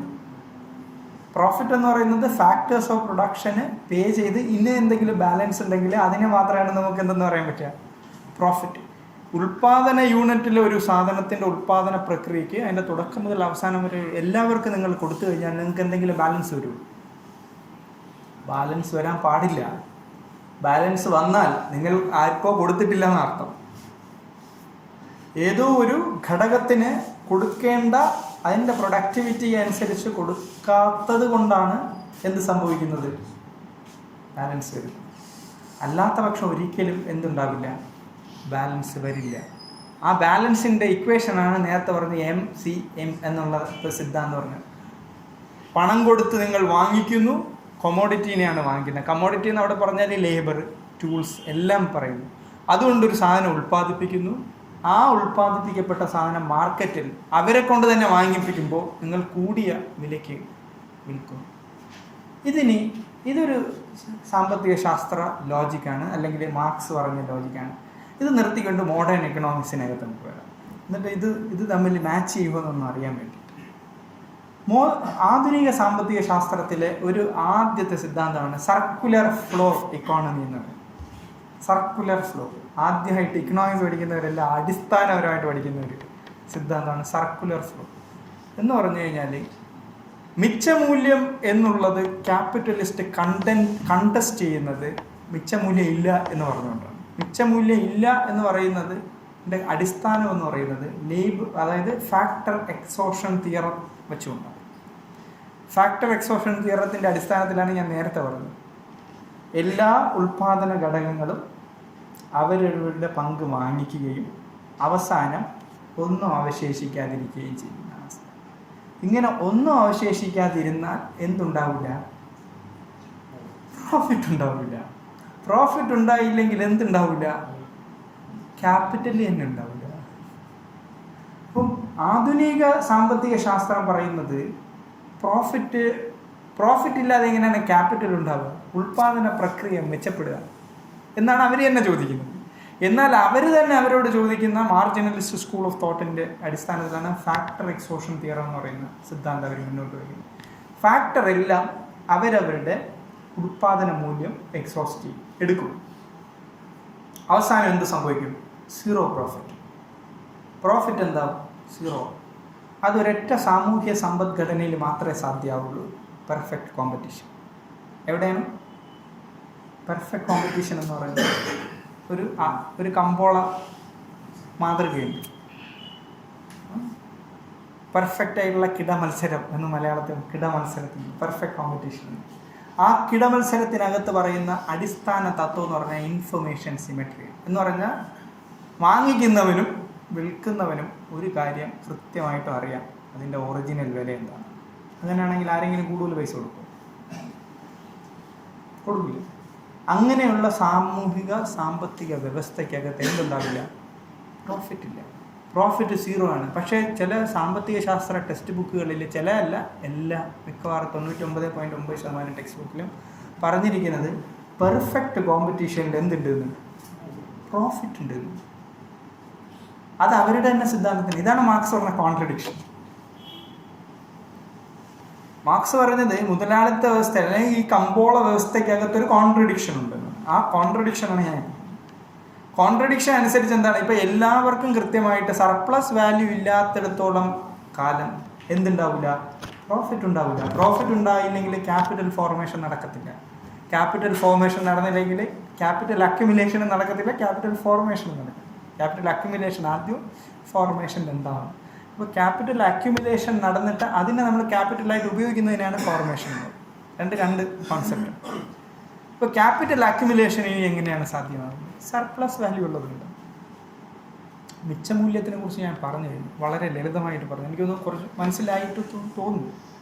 അപ്പോൾ ആ മിച്ചമൂല്യം ഇനി ആര് കൊണ്ടുപോകുമെന്ന് പറഞ്ഞു കഴിഞ്ഞാൽ, മിച്ചമൂല്യം ഒരാൾക്ക് ലേബറിന് കൊടുക്കുന്നില്ല. ലേബറിന് കൊടുക്കാത്തതുകൊണ്ടാണ് മിച്ചമൂല്യം വന്നത്. അപ്പോൾ ഇത് ആരാ കൊണ്ടുപോകുന്നത്? വേറെ ആരോ കൊണ്ടുപോവുക. അങ്ങനെ വന്നപ്പോഴാണ് ഒരു പുതിയ ക്ലാസ്സിനെ കുറിച്ച് നിങ്ങൾ സംസാരിച്ചത്, അല്ലെങ്കിൽ മാർക്സ് സംസാരിച്ചത്. അവരാണ് ക്യാപിറ്റലിസ്റ്റ് ക്ലാസ്. മുതലാളി അല്ലെങ്കിൽ മുതലാളിത്ത വ്യവസ്ഥയിലെ കാവൽപ്പട മുതലാളി. അപ്പോൾ ഈ സർപ്ലസിനെ സ്റ്റാഷ് ചെയ്യുന്ന ആളുകളെയാണ്, അല്ലെ കൊണ്ടുപോകുന്ന ആളുകളെയാണ്. വളരെ ലളിതമായിട്ട് പറയാമെങ്കിൽ മുതലാളി എന്ന് പറയുന്നത്. ഈ സർപ്ലസ് എങ്ങനെ ഉണ്ടാകുമെന്ന് ഇനി ഒരു എക്സാമ്പിൾ പറയാം. നമ്മൾ ഓൾമോസ്റ്റ് ഞാൻ പറഞ്ഞു കഴിഞ്ഞു എന്താണ് സർപ്ലസ്. നമ്മൾ ഒരു ചെറിയ കാര്യം, IT ഫീൽഡ് നമ്മളെല്ലാവരും പറയുന്നത്, IT എംപ്ലോയീസിൻ്റെയൊക്കെ പറയാമല്ലോ. അപ്പോൾ IT എംപ്ലോയീസിൻ്റെ നമ്മളിപ്പോൾ ഏറ്റവും എമർജിങ് ആയിട്ടുള്ള ന്യൂ ലിബറൽ കാലഘട്ടത്തിൽ എന്ന് പറയുന്നത് എന്താണ്? ന്യൂ ലിബറൽ എന്ന് പറയാം. അപ്പോൾ മറ്റ് ലിബറൽ സാമ്പത്തിക ശാസ്ത്രത്തിൽ നിന്നും ന്യൂ ലിബറൽ സാമ്പത്തിക ശാസ്ത്രത്തിലെ പ്രധാനപ്പെട്ട വ്യത്യാസം, ഒരുപാട് ക്യാരക്ടറൈസേഷൻസ് എല്ലാം പല സ്വഭാവങ്ങളും എല്ലാവരും കൊടുക്കുന്നുണ്ടെങ്കിലും അതിൽ പ്രഭാത് പട്നായിക് പറഞ്ഞ ഒരു സാധനം വളരെ സ്ട്രൈക്കിംഗ് ആയിട്ട് തോന്നുന്ന ഒരു കോൺസെപ്ച്വലൈസേഷൻ അതിനകത്ത്. ഈ ന്യൂ ലിബറൽ വ്യവസ്ഥയും ലിബറൽ വ്യവസ്ഥയും തമ്മിൽ ഒറ്റ വ്യത്യാസമേ ഉള്ളൂ. ലിബറൽ വ്യവസ്ഥയിലെ എല്ലാ മൂല്യങ്ങളെയും സ്റ്റേറ്റ് സ്പോൺസർഷിപ്പിലൂടെ കൂടി നടത്തുന്നതിനാണ് നിയോ ലിബറൽ എന്ന് പറഞ്ഞു കഴിഞ്ഞാൽ. നിയോ ലിബറൽ വ്യവസ്ഥയിൽ യഥാർത്ഥത്തിൽ വ്യക്തികൾക്ക് വേണ്ടി അല്ല സ്റ്റേറ്റ് നിലനിൽക്കുന്നത്, പകരം മുതലാളിക്ക് വേണ്ടിയാണ് സ്റ്റേറ്റ്. അല്ലെങ്കിൽ വ്യക്തികൾക്ക് വേണ്ടി ഈ പറയുന്ന ഫ്രീ ലേബർ, ഫ്രീ ഇൻഡിവിജ്വൽ എന്നുള്ള കാഴ്ചപ്പാടിൽ രൂപീകരിക്കപ്പെട്ട സ്റ്റേറ്റ് അവരുടെ ധർമ്മങ്ങൾ, അവരുടെ വെൽഫെയറിനെ എൻഷുർ ചെയ്യേണ്ട സ്റ്റേറ്റിനെ ആരാണ് എടുത്തുകൊണ്ട് പോകുന്നത്? അല്ലെങ്കിൽ ആരുടെ ഇൻട്രസ്റ്റാണ് അവർ പ്രൊട്ടക്റ്റ് ചെയ്യുന്നത്? ക്യാപിറ്റലിസ്റ്റിൻ്റെ ഇൻട്രസ്റ്റ്. ജനങ്ങൾക്ക് വേണ്ടി തിരഞ്ഞെടുക്കപ്പെടുന്ന ജനങ്ങളുടെ സർക്കാരുകൾ അല്ലെങ്കിൽ ഈ സർക്കാർ സംവിധാനം ജനങ്ങൾക്ക് പകരം ഏതെങ്കിലും വ്യത്യസ്ത താല്പര്യം, പ്രത്യേകിച്ച് മുതലാളിയുടെ താല്പര്യങ്ങളെ സംരക്ഷിക്കുന്നതിലേക്ക് ചുരുക്കുന്ന വ്യവസ്ഥയെയാണ് ന്യൂ ലിബറലിസത്തിൽ. വളരെ ഷാർപ്പായിട്ടുള്ള ഒറ്റ പോയിന്റിൽ നിങ്ങൾക്ക് ഉത്തരം. എന്താണ് ന്യൂ ലിബറൽ സ്റ്റേറ്റ് എന്ന് പറയുന്നത്? അപ്പം ന്യൂ ലിബറൽ സ്റ്റേറ്റിൻ്റെ സ്വഭാവം ആരെ സപ്പോർട്ട് ചെയ്യാണ്? ജനങ്ങളെ സപ്പോർട്ട് ചെയ്യുക എന്നുള്ളതല്ല, ക്യാപിറ്റലിസ്റ്റ് ഇൻട്രസ്റ്റിനെ പ്രൊട്ടക്റ്റ് ചെയ്യുക, മുതലാളിത്ത താല്പര്യങ്ങളെ സംരക്ഷിക്കുക എന്നുള്ളതാണ് ന്യൂ ലിബറൽ സ്റ്റേറ്റിൻ്റെ അകത്തുള്ള സ്റ്റേറ്റിൻ്റെ തന്നെ പ്രധാനപ്പെട്ട ഫംഗ്ഷൻ. ഇതിലേക്ക് ഞാൻ പറയാം, ഇന്ത്യൻ സ്റ്റേറ്റ് വളരെ പ്രധാനമായിട്ട് നമുക്ക് ഡിസ്കസ് ചെയ്ത് അവസാനിക്കാൻ പറ്റും. പക്ഷെ അതിന് മുമ്പ് ഞാൻ നേരത്തെ പറഞ്ഞ അവസാനിച്ച ഒരു പോയിന്റ് ഉണ്ട്, അതായത് ഈ IT എംപ്ലോയീസിനെ കുറിച്ച്. IT എംപ്ലോയീസിനെ കുറിച്ച് വളരെ രസകരമായിട്ട് നമുക്ക് പറയാൻ പറ്റും. IT ഈ എമേർജിങ് മാർക്കറ്റിലെ വളരെ എമേർജിങ് ആയിട്ടുള്ള ഇത് എങ്ങനെയാണ് സർപ്ലസ് IT ഫീൽഡിൽ ഉണ്ടാകുന്നത്? IT ഫീൽഡിലല്ലേ, നഴ്സിംഗ് സിസ്റ്റത്തിനെ കുറിച്ച് വരെ പറയാം. 8 മണിക്കൂർ തൊഴിൽ, 8 മണിക്കൂർ, നമുക്കെല്ലാം 8 മണിക്കൂറല്ലേ. രാവിലെ 9:30 നിങ്ങൾ പോകും, 4:30 ഇറങ്ങും, അല്ലെങ്കിൽ സമരം ചെയ്യും, ഇല്ലേ? 5:30, 5 മണിക്ക്. അതിനപ്പുറത്ത് നഴ്സന്മാരുടെ അവസ്ഥ കഷ്ടമാണ്, വളരെ കഷ്ടമാണ്. IT മേഖലയിലും അതിനേക്കാളും കഷ്ടം എന്ന് പറഞ്ഞു കഴിഞ്ഞാൽ 16 മണിക്കൂർ 17 മണിക്കൂറാണ് പറയുന്നത്. അവർ പറയുന്നത് ഗുഡ് വില്ല് എന്നാണ് പറയുന്നത്. ഗുഡ് വില്ല് മെയിൻറ്റെയിൻ ചെയ്യാൻ 17 മണിക്കൂർ വർക്ക് ചെയ്യണം. കൊള്ളാമല്ലോ, പീസ് വർക്ക് എന്നാണ് നമ്മൾ പറയുന്നത്. 17 മണിക്കൂർ വർക്ക് മണിക്കൂർ എന്നല്ല, എന്ന് പറഞ്ഞാൽ നിങ്ങൾക്ക് അതനുസരിച്ചുള്ള റെമ്യൂണറേഷൻ കിട്ടുന്നുണ്ടോന്ന്. IT എംപ്ലോയി എന്ന് പറയുന്നത് നമ്മൾ ഒരു സാധനം, ഇപ്പോൾ എൻ്റെ സ്റ്റുഡൻസ് ഏറ്റവും അവസാനം കഴിഞ്ഞ ആഴ്ച ഒരു ഡെസർട്ടേഷൻ സബ്മിറ്റ് ചെയ്തിട്ടുണ്ടെങ്കിൽ ടെക്നോ പാർക്കിലെ IT ഫീൽഡിനെ കുറിച്ചാണ്. ടെക്നോ പാർക്കിലെ മാറുന്ന IT ഇതിനെ കുറിച്ചാണ്. IT ഫീൽഡിനെ കുറിച്ചല്ല, മാറുന്ന വർക്ക് കൾച്ചറിനെ കുറിച്ചാണ്. അവിടെ അവരുടെ പ്രധാനപ്പെട്ട പ്രശ്നം എന്ന് പറഞ്ഞാൽ സോഫ്റ്റ്വെയർ എൻജിനീയേഴ്സിനെ ആണ് പ്രധാനമായിട്ട് അവരെ ഡിമാൻഡ് ചെയ്യുന്നത്. സോഫ്റ്റ്വെയർ IT ആണല്ലോ, പക്ഷേ ITക്കകത്ത് ഒരുപാട് വിഭാഗങ്ങളുണ്ട്. പക്ഷേ ഏറ്റവും കൂടുതൽ അവർ പ്രിഫർ ചെയ്യുന്നത് സോഫ്റ്റ്വെയർ എൻജിനീയർമാർ. സോഫ്റ്റ്വെയറിൽ ആരെയാണെന്നറിയാം? Program writers. പ്രോഗ്രാം റൈറ്റേഴ്സ് എന്ന് പറഞ്ഞാൽ പ്രോഗ്രാം റൈറ്റേഴ്സിനെ കുറിച്ച് കേട്ടു. പ്രോഗ്രാം റൈറ്റേഴ്സിൻ്റെ പ്രധാന ജോലി എന്ത്? കമ്പ്യൂട്ടർ ടെക്നോളജിയിൽ AIക്ക് വേണ്ടി വർക്ക് ചെയ്യണം എന്ന് പറഞ്ഞാൽ ആർട്ടിഫിഷ്യൽ ഇൻ്റലിജൻസിനെ മെച്ചപ്പെടുത്തുന്നതിന് വേണ്ടിയാണ്. ആർട്ടിഫിഷ്യൽ ഇൻ്റലിജൻസ് മെച്ചപ്പെടുത്തുമ്പോൾ യഥാർത്ഥത്തിൽ സംഭവിക്കുന്നത് എന്താണ്? Labour displacement. ആർട്ടിഫിഷ്യൽ ഇൻ്റലിജൻസിനെ മെച്ചപ്പെടുത്തുമ്പോൾ സംഭവിക്കുന്ന പ്രധാനപ്പെട്ട സാധനം എന്താ? Labour displacement. എന്ന് പറഞ്ഞു കഴിഞ്ഞാൽ ഞാൻ ചെയ്യേണ്ട പ്രവർത്തനം ഒരാൾ ചെയ്യും. നേരത്തെ നമ്മൾ തുടങ്ങുമ്പോൾ നമ്മൾ ഒരു രസകരമായിട്ടുള്ള ഇടതുപക്ഷക്കാരെല്ലാം ഈ കമ്പ്യൂട്ടർ വിരുദ്ധന്മാരാണെന്ന് കാലങ്ങളായിട്ട് 1980കൾക്ക് ശേഷം 90കൾ മുതലേ കേൾക്കുക. ഇതെല്ലാം കമ്പ്യൂട്ടർ, നിങ്ങൾ കമ്പ്യൂട്ടറിനെ എതിർത്തവരല്ലേ, നിങ്ങൾ വികസനത്തെക്കുറിച്ച് സംസാരിക്കേണ്ട എന്ന് പറഞ്ഞിട്ടാണ്. യഥാർത്ഥത്തിൽ നമ്മൾ കമ്പ്യൂട്ടറിനെയാണോ എതിർത്തത്? ഇടതുപക്ഷക്കാർക്ക് പരാജയപ്പെട്ടതെന്ന് പറഞ്ഞാൽ അവർ എന്തിനെ എതിർത്തത് അവർക്ക് തന്നെ ഒരു ഐഡിയ ഇല്ല. എനിക്ക് തമാശ പറയുന്നതല്ല, വളരെ സീരിയസ് ആയിട്ട് പറയാം. കമ്പ്യൂട്ടറിനെ കുറിച്ചല്ല നമ്മൾ ടെക്നോളജിക്ക് എതിരല്ല, ടെക്നോളജീനെ അല്ല നമ്മൾ എതിർത്തത്. നമ്മൾ ടെക്നോളജി മൂലം ഉണ്ടാകുന്ന ഡിസ്പ്ലേസ്മെന്റിനെയാണ്, തൊഴിലില്ലായ്മയാണ് നമ്മൾ. മനസ്സിലായില്ലേ? അപ്പോൾ ടെക്നോളജി വരുന്നതെന്നല്ല അർത്ഥം, ടെക്നോളജി വേണം. ലേബർ സേവിങ് ആയിട്ടുള്ള ടെക്നോളജി അല്ല വേണ്ടത്. പ്രൊഡക്ടിവിറ്റി കൂട്ടണം, പക്ഷേ ലേബർ ഒരിക്കലും എന്ത് ചെയ്യരുത്, കൂടുതൽ ഇല്ലാതാക്കുന്ന തരത്തിൽ. ലേബർ ഇല്ലാതാകുമ്പോൾ നമ്മളെപ്പോലുള്ള രാജ്യങ്ങളെ സംബന്ധിച്ച് വലിയ ക്രൈസിസാണ്.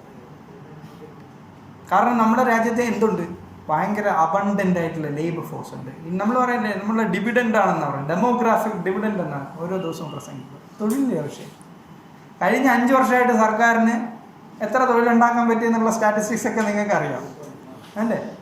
എത്രയാണ്? 2.5 ലക്ഷം, 3 ലക്ഷം ഇട്ടുള്ളൂ. കഴിഞ്ഞ 5 വർഷമായിട്ട് നിർമ്മിക്കപ്പെട്ട തൊഴിലെന്ന് പറഞ്ഞാൽ, പുതുതായിട്ടുണ്ടായ തൊഴിലെന്ന് പറഞ്ഞാൽ വെറും 3 ലക്ഷം തൊഴിലാണ്. 5 ലക്ഷം തൊഴിൽ കൊടുക്കണം ശരാശരി വളർച്ച അനുസരിച്ച്. 5 കോടി, 5 ലക്ഷം അല്ലേ, 5 അവര് തന്നെ പറഞ്ഞത് ഞങ്ങൾക്ക് 5 കൊടുക്കാൻ പറ്റില്ല, growth rate of labour force വെച്ചിട്ട് 5 കോടിയാണ് വേണ്ടത്. പക്ഷേ 5 ഞങ്ങൾ ഇത് ചെയ്യുന്നത് 2 എന്നാണ്. അത് പറഞ്ഞാൽ 100-ൽ 1% പോലും നമുക്ക് ക്രിയേറ്റ് ചെയ്യാൻ കഴിഞ്ഞിട്ടില്ല. കാരണം എന്താ? You are transforming your economy into more and more labour saving technology. Labour saving ടെക്നോളജിയിലേക്ക് നമ്മൾ പോകുമ്പോൾ IT നമ്മുടെ പ്രോസ്പെക്റ്റ് ആണെന്ന് പറയുന്നത്. IT എങ്ങനെയാണ് പ്രോസ്പെക്റ്റ്? ലേബർ ഡിസ്പ്ലേസിങ് ആയിട്ടുള്ള ITക്ക് എങ്ങനെയാണ് ബാക്കിയുള്ളത് സപ്പോർട്ട് ചെയ്യാൻ പറ്റും? അങ്ങനെയാണെങ്കിൽ നിങ്ങൾ 100 ലേബറിനെ ഒഴിവാക്കുമ്പോൾ നിങ്ങൾക്ക് 2 ഇരട്ടി സാലറി തന്നാൽ എനിക്കെന്താ നഷ്ടം? നഷ്ടമുണ്ടോ എന്ന് പറഞ്ഞു കഴിഞ്ഞാൽ ഞാൻ എഴുതുന്ന പ്രോഗ്രാം കാരണം അടുത്ത ജനറേഷനിൽ, അടുത്ത എംപ്ലോയ്മെൻറ്റ് മാർക്കറ്റിൽ ഇപ്പോൾ ഉള്ള തൊഴിലാളിയേക്കാൾ കുറച്ച് തൊഴിൽ മതി എന്ന് പറഞ്ഞു കഴിഞ്ഞാൽ മെയ്ഡ് ചെയ്യേണ്ട പണി ചെയ്യാൻ എനിക്ക് ഒരു റോബോട്ടിനെ കിട്ടും. ഉള്ളത് തന്നെ. എന്നാൽ കംപ്ലൈൻ്റ് ഒന്നും ഇല്ലല്ലോ, അതങ്ങ് പറഞ്ഞോളൂ, ചെയ്തോളൂ എല്ലാ കാര്യങ്ങളും. നമ്മൾ ഫീഡ് ചെയ്താണ്. ഇതിനാണ് ഈ ആർട്ടിഫിഷ്യൽ ഇൻ്റലിജൻസ് ഉപയോഗിക്കുന്നത്. ഞാൻ നേരത്തെ പറഞ്ഞ പ്രോഗ്രാം റൈറ്റ്. നമ്മൾ ചെയ്യുന്ന ഓരോ കാര്യങ്ങളിലും നമ്മൾ ടെക്നോളജിക്കൽ ഡീപ്പനിങ് അല്ലെങ്കിൽ ക്യാപിറ്റൽ ഇൻറ്റൻസീവായിട്ട്, പ്രത്യേകിച്ചും ടെക്നോളജി കൂടുതൽ നമ്മൾ ഉപയോഗിക്കുമ്പോൾ സംഭവിക്കുന്നതെന്ന് പറഞ്ഞു കഴിഞ്ഞാൽ മാർക്സ് പറഞ്ഞതാണ് ലേബർ ഡിസ്പ്ലേസിങ്. ഈ ലേബർ ഡിസ്പ്ലേസിങ് ഇങ്ങനെ കണ്ടിന്യൂസ് ആയിട്ട് കൂടുമ്പോൾ യഥാർത്ഥത്തിൽ മുതലാളിത്ത വ്യവസ്ഥയ്ക്ക് ഒരു സാധനം എക്സ്പെക്റ്റ് ചെയ്യാൻ പറ്റും: productivity of labour force is increase. ഇപ്പം മുതലാളിത്തത്തിൻ്റെ തുറുപ്പ് ചീട്ട് എന്താണ്? ലേബറിൻ്റെ നിലനിൽക്കുന്ന തൊഴിൽ ശക്തിൻ്റെ ഉൽപ്പാദനക്ഷമത എന്ത് ചെയ്യാണ്? കൂടിക്കൊണ്ടേയിരിക്കുകയാണ്. കാരണം എന്തോ? ടെക്നോളജി അപ്ഗ്രേഡ് ചെയ്തു എന്നാണ്. ടെക്നോളജി അപ്ഗ്രേഡ് ചെയ്തെന്ന് പറഞ്ഞാൽ പുതിയ ലേബറിനെ ഇതിനകത്തേക്ക് അബ്സോർബ് ചെയ്യേണ്ട. അതുകൊണ്ട് തന്നെ 2 പേര് ചെയ്താൽ കിട്ടുന്നത് ഒരാൾ വെച്ചിട്ട് പ്ലസ് ടെക്നോളജി എന്ന് പറഞ്ഞാൽ ബാക്കി നേരത്തെ കൊടുത്തിട്ടില്ല. നേരത്തെ ഞാൻ പറഞ്ഞല്ലോ, നിങ്ങളുടെ പേയ്മെൻറ്റിൽ ഫാക്ടറി പേയ്മെൻറ്റിനകത്ത് അണീവനായിട്ടുള്ള 2 പേരെ നിർത്തി ജോലിയെടുക്കുമ്പോൾ ഉണ്ടാകുന്ന വ്യവസ്ഥയേക്കാൾ 1.5 ആളെ നിർത്തുമ്പോൾ അത്രയും ലാഭമില്ല. അരയാളുടെ പൈസ ബാലൻസ് ഉണ്ട്. അപ്പോൾ ഇതാണ് നിങ്ങളുടെ സർപ്ലസ് എന്ന് പറയുന്നത്. വേറൊരു ചെറിയ റിയൽ വേൾഡ് എക്സാമ്പിൾ, നമ്മളൊന്നും കാണാത്ത എക്സാമ്പിൾ, IT ഒക്കെ നമ്മൾ ഡിസ്കസ് ചെയ്യുന്നത്. നമ്മൾ പ്രൈവറ്റ് സ്കൂളുകളിൽ ഒരു ടീച്ചറിനെ വെക്കുന്നതിന് ഒരു MA പഠിച്ചിരിക്കുന്ന ഒരു സ്റ്റുഡൻറ്റ് MA പഠിച്ചിറങ്ങുന്ന, ഫസ്റ്റ് റാങ്ക് പഠിച്ചിറങ്ങുന്ന, അല്ലെങ്കിൽ ഫസ്റ്റ് ക്ലാസ് പഠിച്ചിറങ്ങുന്ന ഒരു സ്റ്റുഡൻറ്റ് നമ്മുടെ എത്ര രൂപയാണ് കിട്ടുന്നത്? പെർഫെക്റ്റ് 3000 രൂപ. 3000 രൂപയാണ്. ഈ 3000 രൂപ കിട്ടുന്നത് എങ്ങനെയാണ്?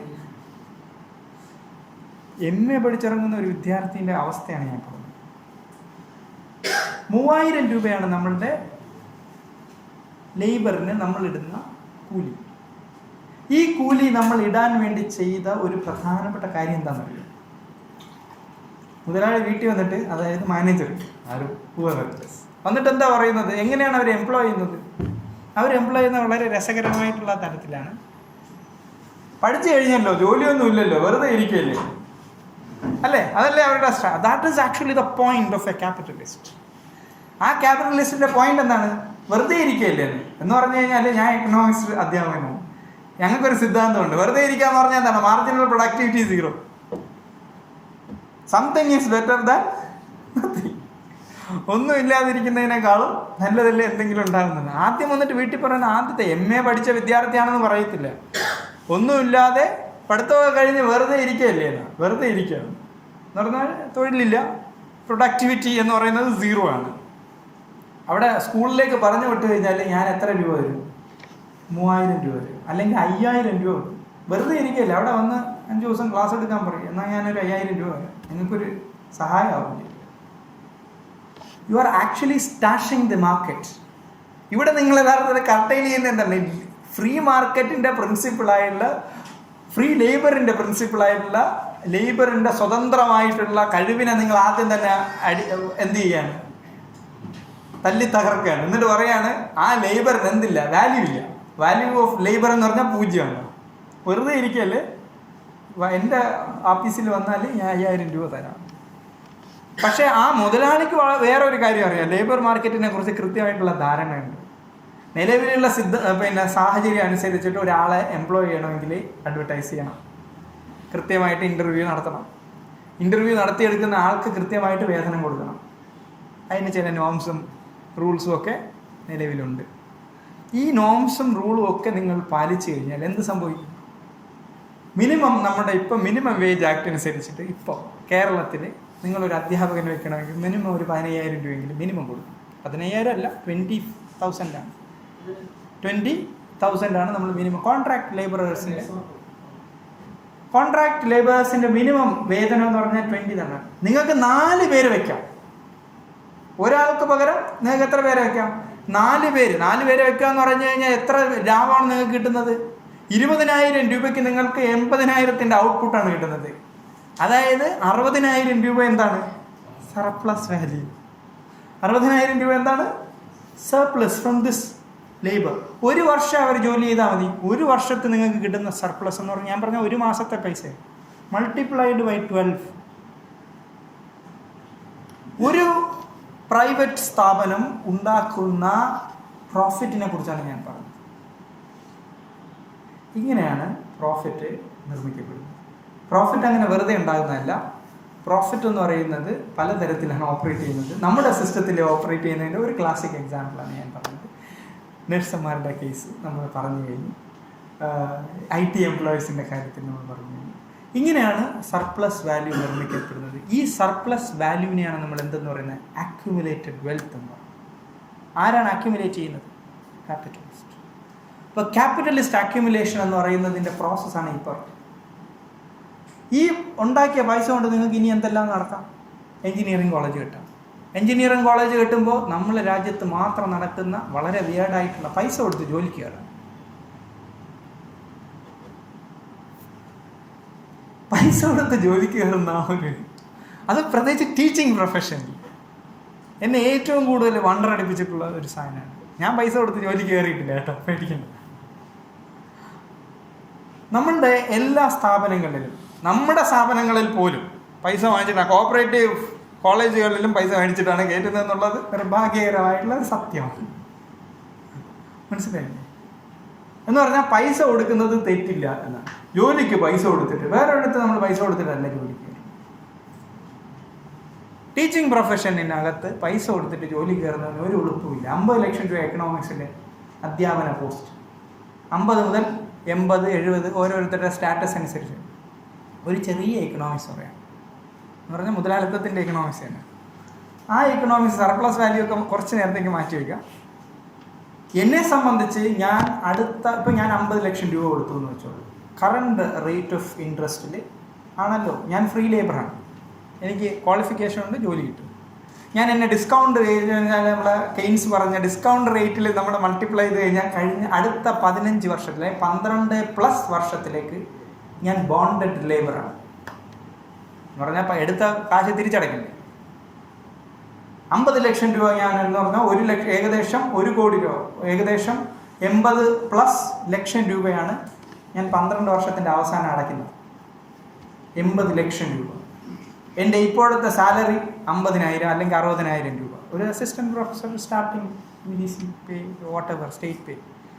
നിങ്ങൾ യഥാർത്ഥത്തിൽ അടുത്ത 12 വർഷത്തേക്ക് നിങ്ങൾ ആ ജോലി അക്സെപ്റ്റ് ചെയ്യുന്നതോടുകൂടി യഥാർത്ഥത്തിൽ നമ്മൾ ലേബർ മാർക്കറ്റിൽ കോൺട്രിബ്യൂട്ട് ചെയ്യുന്നത് 12 വർഷത്തേക്ക് മാനേജ്മെൻറ്റിനോ ഏത് സ്ഥാപനമായാലും ഹൂഎവർ ഇറ്റ് ഈസ് 12 വർഷം നിങ്ങൾ 1 രൂപ വാങ്ങിക്കാതെ തൊഴിൽ ചെയ്യുന്നതിന് തുല്യമാണ്. അച്ഛന് പൈസയുണ്ട്, അമ്മയ്ക്ക് പൈസയുണ്ട് എന്നൊന്നും പറഞ്ഞിട്ട് ഒരു കാര്യമില്ല. യഥാർത്ഥത്തിൽ നിങ്ങൾ മുതലാളിത്തത്തിലേക്ക് ആഡ് ചെയ്യുന്നത് നിങ്ങളുടെ 12 വർഷത്തെ ലേബർ ഫോഴ്സാണ്. നമ്മൾ സ്ലേവറിയെ കുറിച്ച് പറയുന്നത് we are actually bonded labourers. സ്റ്റാറ്റസിന് വേണ്ടി 12 വർഷം അടിമയായി ജീവിക്കുക എന്നാണ് മലയാളത്തിൽ അതിന് പറയുന്നത്. സ്റ്റാറ്റസിന് വേണ്ടി കോളേജ് അധ്യാപകനാണെന്ന് പറഞ്ഞാൽ എന്തോ സ്റ്റാറ്റസ് ഉണ്ടെന്നാണ്. ആ സ്റ്റാറ്റസിന് വേണ്ടി 12 വർഷം 13 വർഷം യഥാർത്ഥത്തിൽ നിങ്ങൾ അടിമ ജീവിതമാണ്. കാരണം നിങ്ങളുടെ, ഞാൻ പറയുന്നത് എൻ്റെ ആൻസെസ്ട്രൽ പ്രോപ്പർട്ടി വിറ്റിട്ടുള്ള സാധനമല്ല. ആൻസെസ്ട്രൽ പ്രോപ്പർട്ടി ആണെങ്കിൽ അത് അക്യുമുലേറ്റഡ് അല്ലേ, അവർ കഷ്ടപ്പെട്ടിട്ടല്ലേ ആ സ്വത്ത് ഉണ്ടാക്കിയത്. അതിലെങ്കിൽ നിങ്ങളൊന്നും ആലോചിക്കണ്ടേ ഡിസ്കൗണ്ട് റേറ്റ് ഇട്ടിട്ട്. ദിസ് ഈസ് ഹൗ, അല്ലെങ്കിൽ ഇത്തരത്തിലാണ് മുതലാളിത്തത്തിൻ്റെ, അല്ലെങ്കിൽ ഇത് നമുക്ക് ഓരോ ഡേ ടു ഡേ ലൈഫിലെ എക്സ്പീരിയൻസ് പറഞ്ഞിട്ട് എത്തരത്തിലാണ് മൂലധനം അക്യുമുലേറ്റ് ചെയ്യുന്നതെന്ന് പറയുന്നത്. അപ്പം നിങ്ങൾക്ക് നാളെ നിങ്ങൾ കാണുന്ന വ്യത്യസ്തമായിട്ടുള്ള ജാതി മത ഓർഗനൈസേഷണൽ പാർട്ടി സംഘടന അങ്ങനെയുള്ള എല്ലാവരുടെയും സ്ഥാപനങ്ങളിൽ അക്യുമുലേഷൻ ഈസ് വെരി എവിഡൻറ്റ്. ഇതെല്ലാം ഒരു തരത്തിൽ പറഞ്ഞു കഴിഞ്ഞാൽ ആക്യുമുലേഷനാണ്, ആക്യുമുലേഷൻ ഓഫ് വെൽത്ത് ആണ്. ആക്യുമുലേഷൻ ഓഫ് വെൽത്ത് എന്ന് പറയുന്നത് you are under paying the labour force. കാരണം വാല്യൂ ക്രിയേറ്റ് ചെയ്ത ആരാണ്? ഈ ലേബറാണ്. ഈ 12 ഇനി തിരിച്ചു വരാം, നമ്മുടെ കോൺസെപ്റ്റിലേക്ക് തിരിച്ചു വരാം. 12 വർഷം ഈ വാല്യൂ നിർമ്മിക്കുന്ന ആരാണ്? ഈ ലേബറാണ്. ലേബറിന് മാത്രമേ വാല്യൂ നിർമ്മിക്കാൻ കഴിയൂ എന്ന് മാനേജറിനും അറിയാം, മുതലാളിക്കും അറിയാം, എല്ലാവർക്കും അറിയാം. Whether that is in the IT field, which is we feel that a hi-fi industry, or നമ്മളെ സ്കൂൾ സർവീസ് സെക്ടർ എന്ന് പറയുന്ന സ്കൂള്, ഹെൽത്ത് സെക്ടർ അല്ലെങ്കിൽ നഴ്സിംഗ് മുതലായ teachers, nurses, doctors including, I don't. പക്ഷേ അതിനെക്കുറിച്ചൊന്നും വിവിഡായിട്ടൊന്നും വരുന്നില്ല. പ്രൈവറ്റ് പ്രാക്ടീസ് ഉള്ളതുകൊണ്ടായിരിക്കാം ചിലപ്പോൾ അവരൊന്നും വലിയ പ്രശ്നമാക്കി വരാത്തത്. പൊതുവിൽ നമ്മൾ മനസ്സിലാക്കുമ്പോൾ ഈ തരത്തിലാണ് സർപ്ലസ് വാല്യൂ ക്രിയേറ്റ് ചെയ്യുന്നത്. ഇത് തന്നെയാണ് യഥാർത്ഥത്തിൽ മാർക്സ് മൂലധനത്തിൽ എങ്ങനെയാണ് ക്യാപിറ്റലിസ്റ്റ്, ഞാൻ പറഞ്ഞില്ല അവസാനത്തെ പ്രശ്നം എന്ന് പറഞ്ഞാൽ എങ്ങനെയാണ് ക്യാപിറ്റലിസ്റ്റ് അക്യുമുലേറ്റ് ചെയ്യുന്നത്, എത്തരത്തിലാണ് അക്യുമുലേഷൻ പ്രോസസ്സ് സാധ്യമാകുന്നത്, ആ അക്യുമുലേഷൻ പ്രോസസ്സ് എങ്ങനെയാണ് ക്യാപിറ്റലിസ്റ്റ് സ്ട്രക്ചറിനെ ലെജിറ്റിമൈസ് ചെയ്യുന്നത്. ഇനി നിങ്ങളും ഞാനും തമ്മിൽ വെൽത്തിൻ്റെ എഫക്റ്റ്, നേരത്തെ പറഞ്ഞല്ലോ പൈസേൻ്റെ ഡിഫറൻസ് ഉണ്ടെങ്കിൽ I can actually have A say on you, അല്ലേ? നിങ്ങൾക്ക് മേൽ എനിക്കൊരു അധികാരമുണ്ട്. കാരണം എനിക്ക് വേറെ ഒരു സാധനം കൂടെ ഉണ്ട്. നിങ്ങൾ ഞാൻ ഒരേപോലെ ലേബറാണ്, പക്ഷെ പ്ലസ് എനിക്ക് എന്തുണ്ട്? പൈസയുണ്ട്, വെൽത്ത്. കാരണം ഞാനാണ് വെൽത്ത് അമേസ് ചെയ്തിരിക്കുന്നത്, അക്യുമുലേറ്റ് ചെയ്തിരിക്കുന്നത്. അതുകൊണ്ട് തന്നെ നിങ്ങളും ഞാനും തമ്മിലുള്ള ക്ലാസ് റിലേഷൻ എന്തല്ല, ഈക്വൽ അല്ല. നിങ്ങളും ഞാനും തമ്മിലുള്ള ക്ലാസ് റിലേഷൻ ഒരിക്കലും എന്തല്ല. മാർക്സ് പറയുന്നത് ഈ സോഷ്യൽ റിലേഷൻ ചേഞ്ച് ചെയ്യും. എങ്ങനെയാണ് വിപ്ലവം? നാളെ സാറ് സിദ്ധാന്തം പറയും. ഞാനതുകൊണ്ട് വിപ്ലവത്തിലേക്കൊന്നും ഞാൻ വരുന്നില്ല. ഈ വിപ്ലവം വരാൻ കാരണം എന്താണ്? കൃത്യമായിട്ടും ലേബർ പ്രൊഡക്ടിവിറ്റി കൂടി. ലേബർ പ്രൊഡക്ടിവിറ്റി കൂടുമ്പോൾ ലേബർ പ്രൊഡക്ടിവിറ്റി കൂടുന്നത് എന്താണ്? നിലവിലുള്ള ലേബറിൻ്റെ എണ്ണം കുറച്ചുകൊണ്ടാണ് പ്രൊഡക്ടിവിറ്റി കൂടിയത്. കാരണം ടെക്നോളജി അപ്ഗ്രഡേഷൻ എന്ന് നിങ്ങളെ പറ്റിച്ച ആ സാധനം കൊണ്ടാണ് എന്ത് സംഭവിച്ചിരിക്കുന്നത്? Productivity of labour force increase ചെയ്തത്. അങ്ങനെ ഇൻക്രീസ് ചെയ്ത ലേബർ ഫോഴ്സ് വെച്ചിട്ടാണ് നിങ്ങൾ മുതലാളിത്തം ഒരു പരിധി വരെ പിടിച്ചു നിൽക്കുന്നത്. അവരുടെ ഏറ്റവും വലിയ ഡിഫൻഡേഴ്സ് എന്ന് പറഞ്ഞാൽ മിഡിൽ ക്ലാസ്സാണ്. മുതലാളിത്തത്തിനെ ഡിഫെൻഡ് ചെയ്യുന്നത് മുതലാളിയല്ല, മിഡിൽ ക്ലാസ്. നമ്മൾ നിങ്ങളെയൊക്കെ പോലെയുള്ള ആളുകളാണ് മുതലാളിത്തത്തിൻ്റെ ഏറ്റവും വലിയ ഇത്. അതിലൊരു ഉദാഹരണം പറയാം, നിങ്ങൾക്ക് ഇഷ്ടപ്പെടുമെന്ന് എനിക്കറിഞ്ഞൂടാ. നമ്മളെ പബ്ലിക് സെക്ടറിനെ എല്ലാം തകർത്താരാന്നറിയോ? നമ്മളല്ല, അല്ല മുതലാളി വന്നിട്ടല്ല പബ്ലിക് സെക്ടർ തകർത്തത്. ഉദാഹരണം സ്കൂള്. നമ്മളിപ്പം സർക്കാർ കഷ്ടപ്പെട്ട് തലങ്ങും വിലങ്ങും കിടന്ന് വിളിക്കുകയാണ് പൊതുവിദ്യാഭ്യാസ സ്ഥാപനങ്ങളെയൊക്കെ സംരക്ഷിക്കുന്നത്. പൊതുവിദ്യാഭ്യാസത്തിൻ്റെ തകർത്താരാ? നാസയിലെ സയൻറ്റിസ്റ്റിൽ 30% ഇന്ത്യക്കാരാണ്. പ്രത്യേകിച്ച് അതിൽ നല്ലൊരു വിഭാഗവും മലയാളികളാണ്. എന്നൂറ്റം കൊള്ളുന്ന മലയാളികളാണ്. ഈ മലയാളികൾ ആരാണ്?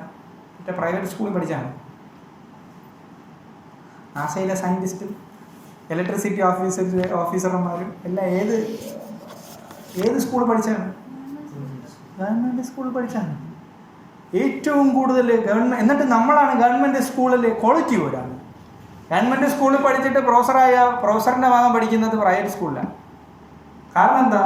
ഗവൺമെൻറ് സ്കൂളിൽ ക്വാളിറ്റി ഇല്ല. കാരണം പ്രൊഫസറായത് ക്വാളിറ്റി ഇല്ല എന്നാണ് പ്രൊഫസർ തന്നെ പറയുന്നത്. എന്തൊരു കോൺട്രഡിക്ഷനാണ്, എന്തൊരു വിരോധാഭാസമാണ്. ഗവൺമെൻറ് സ്കൂളിൽ പഠിച്ചിട്ടാണ് എംപ്ലോയീസ് വ്യത്യസ്തമായിട്ടുള്ള സർവീസിലേക്ക് വന്നിരിക്കുന്നത്. അവർ പറയാണ് ക്വാളിറ്റി പോരാണ്. അപ്പോൾ പ്രൈവറ്റ് സ്ഥാപനങ്ങളിലേക്ക് പോയി. ആരാണ് തകർത്തത്? ആരാണ് മുതലാളിത്തത്തിൻ്റെ കാവൽ ഭടന്മാരായി മാറിയത്? അല്ലെങ്കിൽ ആരാണ് ഇംഗ്ലീഷ് പറഞ്ഞ സ്റ്റൂജ് എന്ന് പറയുന്നത്? ഇച്ചിരി കൂടിയ വാക്കായതുകൊണ്ട് ഞാൻ പിന്നെ ഉപയോഗിക്കാത്ത. ആരാണ് മുതലാളിത്തത്തിൻ്റെ സ്റ്റൂജായത്? നമ്മൾ. പബ്ലിക് സെക്ടറിനെ 90കളോടുകൂടി നമ്മൾ അടിച്ചു പൂട്ടി കൈ കൊടുത്തു. എന്നിട്ട് ഇപ്പോൾ പറയാണ് നമുക്ക് പബ്ലിക് സെക്ടറിനെ തിരിച്ചു കൊണ്ടുപോകണം. കോമ്പീറ്റ് ചെയ്യുന്ന ആരാണ്? അപ്പോൾ ഏതോ പ്രൈവറ്റ് സെക്ടർ. ഞാൻ തിരിച്ചൊരു കാര്യം കൂടി ചോദിക്കുന്നത്, ഇന്ത്യയിലെ ഏതെങ്കിലും പൊതുവിദ്യാലയത്തിന് സർവകലാശാലയ്ക്ക് ഈക്വലായിട്ടുള്ളൊരു പ്രൈവറ്റ് സർവകലാശാല ഉണ്ട്? ഇല്ല. പക്ഷേ ഇപ്പം നമ്മൾ പറയണം പബ്ലിക് സർവകലാശാലയൊന്നും ക്വാളിറ്റി പോരാ. യൂണിവേഴ്സിറ്റി ഓഫ് കേരള പോരാണ്. കേരളത്തിലുള്ള എല്ലാ ബുദ്ധിജീവികളെ ഉൽപ്പാദിപ്പിച്ച സ്ഥലമാണ് ഈ സർവകലാശാല എന്ന് പറഞ്ഞാൽ സർവകലാശാലയെ അടക്കം ഉൽപ്പാദിപ്പിച്ച സ്ഥലമാണ് ഈ സർവകലാശാല എന്ന് പറഞ്ഞാൽ കാലിക്കറ്റ് ആകട്ടെ, ക്വിസാറ്റ് ആകട്ടെ എന്നുള്ള പുതിയ സർവകലാശാലകളൊക്കെ ജന്മം കൊടുത്ത സർവകലാശാലയെ നോക്കിയിട്ട് പറയാണ് ക്വാളിറ്റി ഇല്ല.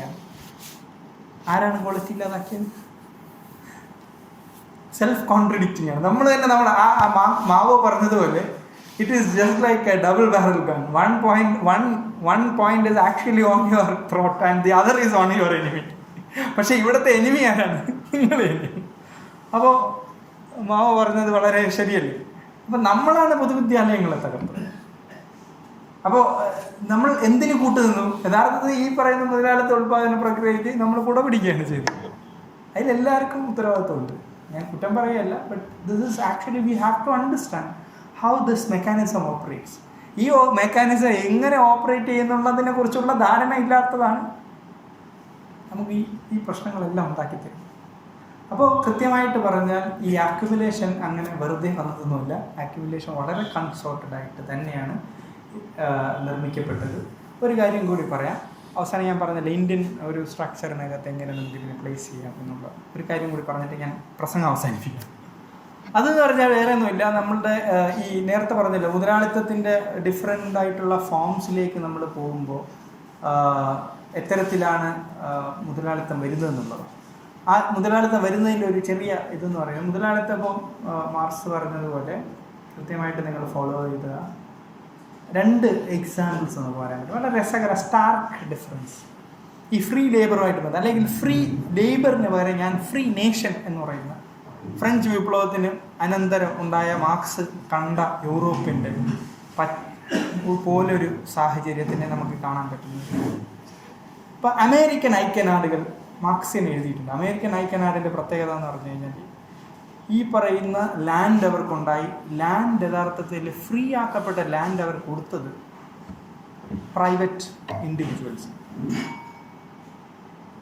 സ്റ്റേറ്റ് ഒരിക്കലും ലാൻഡ് അക്വയർ ചെയ്തിട്ട് സ്റ്റേറ്റിൻ്റേതാണെന്ന് പറഞ്ഞിട്ടില്ല. സ്റ്റേറ്റ് ഒരു തരത്തിലുള്ള ഉൽപ്പാദന പ്രക്രിയ നേരിട്ട് നടത്തിയിട്ടില്ല.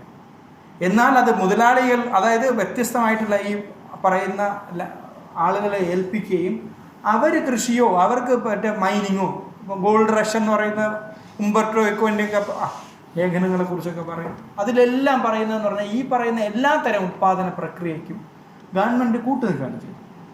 പക്ഷേ ഈ പ്രക്രിയയെല്ലാം നടത്തിയത് പ്രൈവറ്റ് ഏജൻറ്റ്. നേരെ മറിച്ച് ഇന്ത്യ വളരെ സ്റ്റാർക്ക് ആയിട്ടുള്ള ഡിഫറൻ്റ് ആയിട്ടുള്ള ഒരു നമ്മളിപ്പം ബ്രിട്ടനിൽ നിന്നും സ്വാതന്ത്ര്യം നേടി ആ കാലഘട്ടത്തിൽ നമുക്കിവിടെ ജമീന്ദാരി സിസ്റ്റമുണ്ട്. ഭൂമി എന്ന് പറയുന്നത് പ്രൈവറ്റ് പ്രോപ്പർട്ടി ആയിട്ട് ബന്ധപ്പെട്ടു. പ്രൈവറ്റ് പ്രോപ്പർട്ടി നമുക്ക് യഥാർത്ഥത്തിൽ നമുക്ക് പ്രൈവറ്റ് പ്രോപ്പർട്ടി എന്ന് പറയുന്നതോ സ്റ്റേറ്റ് പ്രോപ്പർട്ടി എന്ന് പറയുന്നത് സാധനമില്ല. കാരണം 512 സ്റ്റേറ്റ് ഒരുമിച്ച് ചേർന്നിട്ട് 500-ലധികം സ്റ്റേറ്റുകൾ ഒരുമിച്ച് ചേർന്നിട്ടാണ് ഇന്ത്യ എന്നുള്ള കാഴ്ചപ്പാടുണ്ട്. അതുകൊണ്ട് നാനാത്വത്തിൽ ഏകത്വം എന്നൊക്കെ നമ്മൾ പറയും. ഡിഫറൻ്റ് ആയിട്ടുള്ള സ്റ്റേറ്റിൻ്റെ ഡിഫറൻ്റ് ആയിട്ടുള്ള ഓണർഷിപ്പ് പാറ്റേൺ ആണ് ഉണ്ടായിരുന്നത്. ആ ഡിഫറൻ്റ് ആയിട്ടുള്ള ഓണർഷിപ്പ് പാറ്റേണിനെ നമ്മൾ എന്ത് ചെയ്തു? ജമീന്ദാരി, മഹൽവാരി, റായ്റ്റ്വാരി എന്ന് പറഞ്ഞ വ്യത്യസ്തമായിട്ടുള്ള പോരാഞ്ഞിട്ട് ജാതീയമായിട്ടുള്ള വ്യത്യസ്തമായിട്ടുള്ള ഓപ്പറേഷൻ, ഇതിനെല്ലാം ദേശസാൽക്കരിക്കുന്നത് പോലെയാണ് സർക്കാർ എന്ത് ചെയ്തത്? ഇതിനെല്ലാം അബോളിഷ് ചെയ്തു. എന്നിട്ട് പ്രോപ്പർട്ടി എന്തിൻ്റെയാണ്? സ്റ്റേറ്റിൻ്റെയാണ്. സ്റ്റേറ്റ് ഏറ്റെടുക്കുകയാണ് ചെയ്തത്. നേരെ മറിച്ച്, കാരണം ഇതെല്ലാം പ്രൈവറ്റ് ഇൻഡിവിജ്വൽസിൻ്റെ കയ്യിലാണ്. പക്ഷേ വികസനം ഒരിക്കലും സാധ്യമല്ലെന്ന് മനസ്സിലാക്കിയ സ്റ്റേറ്റാണ് എന്ത് ചെയ്തിരിക്കുന്നത്? ഇത് സ്വീകരിക്കുന്നത്. അതിനെയാണ് നെഹ്റുവിയൻ സ്റ്റേറ്റ് എന്ന് പറയുന്നത്. നെഹ്റുവിയൻ സോഷ്യലിസത്തിൻ്റെ ഒരു അടിസ്ഥാനത്തിൽ ഇതിൽ നിന്നാണ് വരുന്നത്. ഇത് സാധ്യമാക്കിയത് കോൺസ്റ്റിറ്റ്യൂഷനിലൂടെയാണ്. കോൺസ്റ്റിറ്റ്യൂഷൻ്റെ ലെജിറ്റിമസി വെച്ചുകൊണ്ടാണ് ഇത് സാധ്യമാക്കിയത്. പക്ഷേ അതേ കോൺസ്റ്റിറ്റ്യൂഷൻ ഉപയോഗിച്ചുകൊണ്ടാണ് ഇതിനെതിരെ ആദ്യത്തെ കേസ് വരുന്നത്. അതിൻ്റെ പിൽക്കാല നടപടികളാണ് ഒന്നാമത്തെ കോൺസ്റ്റിറ്റ്യൂഷൻ്റെ അമെൻമെൻറ്റ്, രണ്ടാമത്തത്, മൂന്നാമത്തത്, പിന്നെ 7 അങ്ങനെ പോയി 44ാമത്തെ അമെൻമെൻറ്റ് വരെ എത്തിയത്. 44 നമ്മൾ തീരുമാനമാക്കി എന്താണെന്ന്, പ്രൈവറ്റ് പ്രോപ്പർട്ടി റൈറ്റ് എന്തല്ല, ഫണ്ടമെൻ്റൽ റൈറ്റ് അല്ല എന്ന് പറഞ്ഞു കഴിഞ്ഞാൽ പ്രൈവറ്റിന് കൊടുക്കേണ്ടതല്ല, അത് സ്റ്റേറ്റാണ്. അത് വികസനവുമായിട്ടുള്ള, ഇതാണ് സോഷ്യലിസ്റ്റ്, നെഹ്റുവിയൻ സോഷ്യലിസത്തിൻ്റെ ഒരു പശ്ചാത്തലം. ഈ സ്റ്റേറ്റ് ഇവിടെയെല്ലാം നമ്മൾ മനസ്സിലാക്കേണ്ടതെന്ന് പറഞ്ഞാൽ സ്റ്റേറ്റ് എന്ന് പറയുന്നത് ഒരു വികസനത്തെ നയിക്കുന്ന ഒരു സാമൂഹിക പ്രതിഭാസമായിട്ടാണ് നമ്മൾ ജനങ്ങൾക്കെല്ലാം മുന്നിൽ അവതരിപ്പിക്കുന്നത്. എന്നാൽ ഈ സ്റ്റേറ്റിനെ കൃത്യമായിട്ടും ഇതേ സ്റ്റേറ്റ് മെക്കാനിസം ഉപയോഗിച്ചുകൊണ്ട് ജനങ്ങൾക്കെതിരെ മാറ്റുന്ന ഒരു സ്ഥിതിവിശേഷമാണ് ഇന്ത്യയിലേക്ക് പിൽക്കാലത്ത് നമുക്ക് കാണാൻ കഴിയും. അതായത് സ്റ്റേറ്റ് എന്ന് പറഞ്ഞൊരു വെൽഫെയറിസ്റ്റ് കാഴ്ചപ്പാടിൽ നിന്നും, അതുപോലെ നമ്മുടെ എല്ലാ സെക്ടറും KSEB ഇപ്പോൾ പ്രൈവറ്റ് ആക്കണമെന്നൊക്കെ പറഞ്ഞ് നടക്കുന്ന ഒരു സാഹചര്യത്തിലാണ് ഞാൻ ഈ പറയുന്ന എല്ലാ സാർവജനീന വസ്തുക്കളും, പബ്ലിക് പ്രോപ്പർട്ടി, ഇതെല്ലാം ഒരു പബ്ലിക് സാക്രിഫൈസിലൂടെയോ ലെജിസ്ലേഷനിലൂടെയോ സാധ്യമാക്കിയ ഈ വസ്തുക്കളെയെല്ലാം പ്രൈവറ്റൈസ് ചെയ്യുകയല്ല, ഡയറക്റ്റ് ചെയ്യുക. ഈ വസ്തുക്കളെ പ്രൈവറ്റൈസ് ചെയ്യുന്ന ഒരു സാഹചര്യം നമ്മളുടെ സ്ട്രക്ചറിൽ നിന്ന് തന്നെ ഇവോൾവ് ചെയ്ത്. അതാണ് ഞാൻ നേരത്തെ പറഞ്ഞത്, നമ്മൾ തന്നെയാണ് നമ്മുടെ ശത്രു. പബ്ലിക് സെക്ടറിനെ തകർത്ത ആരാണ് എന്ന്. അപ്പം ഇത് പറയുന്നതെന്ന് പറഞ്ഞാൽ 80-കൾക്ക് ശേഷം എല്ലാം നമ്മൾ പറയുന്നത് എന്ന് പറഞ്ഞാൽ പബ്ലിക് യൂട്ടിലിറ്റീസിൻ്റെ ലോജിക്ക് വേറെയാണ്, പ്രൈവറ്റിൻ്റെ ലോജിക്ക് വേറെയാണ്. പബ്ലിക് യൂട്ടിലിറ്റീൻ്റെ ലോജിക്ക് എന്ന് പറഞ്ഞാൽ വെൽഫെയറും, പ്രൈവറ്റ് യൂട്ടിലിറ്റീൻ്റെ പ്രോഫിറ്റും. ചിലവാക്കുന്നത് ലാഭമില്ലാതെ നമുക്ക് ചിലവാക്കാൻ കഴിയില്ല എന്നുള്ളതാണ് ഒന്നാമത്തെ ലോജിക്ക്. മറ്റേതെന്ന് പറഞ്ഞാൽ ലാഭത്തിനല്ല, യൂട്ടിലിറ്റി, ടോട്ടൽ യൂട്ടിലിറ്റി, അല്ലെങ്കിൽ ജനങ്ങളുടെ മെച്ചപ്പെട്ട ജീവിതാവസ്ഥയെ എൻഷുർ ചെയ്യുക എന്നുള്ളതാണ്. അതിനുവേണ്ടിയാണ് നമ്മൾ ടാക്സ് കൊടുക്കുന്നത്, അതിനുവേണ്ടിയാണ് ബാക്കിയുള്ള എല്ലാ തരത്തിലുള്ള സാക്രിഫൈസ് നടത്തുന്നത്. അപ്പോൾ ആ സാക്രിഫൈസ് വഴിയുള്ള ഉപയുക്തതയാണ് യഥാർത്ഥത്തിൽ എന്തിലേക്ക് വരുന്നത്, പബ്ലിക് യൂട്ടിലിറ്റീൻ്റെ. അതിൻ്റെ പ്രിൻസിപ്പിൾ എന്ന് പറയുന്നത് ഏറ്റവും കൺസർവേറ്റീവ് ആയിട്ടുള്ള നിയോ ക്ലാസിക്കൽ എക്കണോമിസ്റ്റ് ആയിട്ടുള്ള സാമുവൽസനാണ് യഥാർത്ഥ പബ്ലിക് പ്രൈവറ്റ് ഗുഡിനെ ഡിഫൈൻ ചെയ്തത്. ഇദ്ദേഹം പറയുന്നത് നോൺ എക്സ്ക്ലൂഡബിൾ, നോൺ റൈവൽറി എന്ന് പറയുന്ന സാധനമാണ് പബ്ലിക് ഗുഡ്. വേറെ ഒന്നുമല്ല, ആർക്കും ഉപയോഗിക്കുന്നതിൽ നിന്ന് ആരെയും ഒഴിവാക്കാൻ പറ്റില്ല. അതല്ല പബ്ലിക് ഗുഡ് എന്ന് പറയുന്നത്. ആർക്ക് വേണമെങ്കിലും ഉപയോഗിക്കാം, ആ സ്ട്രക്ചറിനകത്തുള്ള ആർക്ക് വേണമെങ്കിലും ഉപയോഗിക്കാം. നോൺ റൈവൽറി, ഉപയോഗിക്കുന്നതോടുകൂടി നിങ്ങൾ അത് നഷ്ടപ്പെട്ടു, ചീത്തയായി എന്നുള്ള ഉപയോഗിച്ച് തീർക്കാനുള്ളത്. അതാണ് അതിൻ്റെ ഒരു ബേസിക് കാഴ്ചപ്പാട്. അതാണ് പബ്ലിക് ഗുഡ് എന്ന് പറയുന്നത്. അപ്പോൾ പബ്ലിക് ഗുഡ് നിർമ്മിക്കുന്ന ആരാണ്? നമ്മൾ ടാക്സ് കൊടുത്തിട്ട്, നമ്മൾ തന്നെ എല്ലാവരും ടാക്സ് കൊടുത്തിട്ടല്ലേ പബ്ലിക് ഗുഡ് നിർമ്മിച്ചത്. അപ്പോൾ അങ്ങനെ നിർമ്മിക്കുന്നതിൻ്റെ ലാഭനഷ്ട കണക്കുകളെ എടുക്കുന്നത് എന്ന് പറഞ്ഞൊരു പ്രൈവറ്റ് ലോജിക്കാണ്. ഈ പ്രൈവറ്റ് ലോജിക്ക് എപ്പോഴാണ് വരുന്നത്?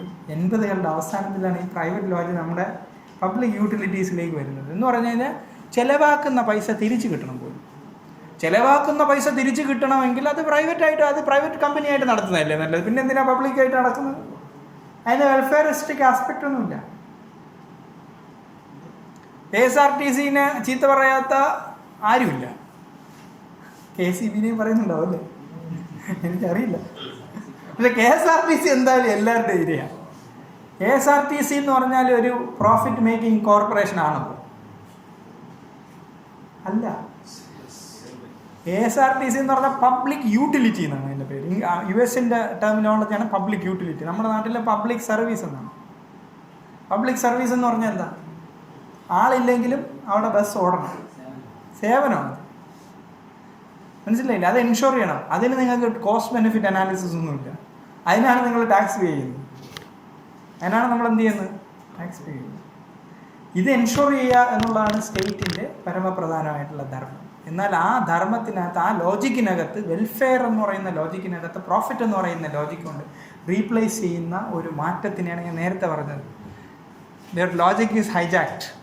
ആ ഹൈജാക്ക് ചെയ്ത ലോജിക്കിനെയാണ് നിയോ ലിബറൽ ലോജിക് എന്ന് നമ്മൾ പറയുന്നത്.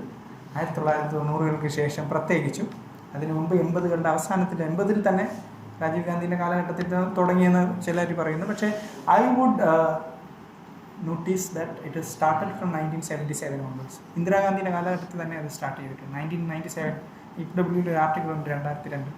അത് കൃത്യമായിട്ട് ഇതിനെക്കുറിച്ച് പറയുന്നുണ്ട്, ഈ പറയുന്ന വികസന പാതയിലുണ്ടാകുന്ന ഡിഫറൻസ്. ഉദാഹരണം നിങ്ങൾക്കറിയാം, കഴിഞ്ഞ ആഴ്ച മെയ് 1-ാം തീയതി മരിച്ച അശോക് മിത്ര യഥാർത്ഥത്തിൽ മൻമോഹൻ സിംഗിന് മുമ്പ് ഇന്ദിരാഗാന്ധിൻ്റെ സാമ്പത്തിക ഉപദേഷ്ടാവ്, ചീഫ് ഇക്കണോമിക് അഡ്വൈസർ ആയിരുന്നത് അശോക് മിത്രയാണ്. അശോക് മിത്ര നല്ല ഒന്നാം തരം മാർക്സിസ്റ്റാണ്.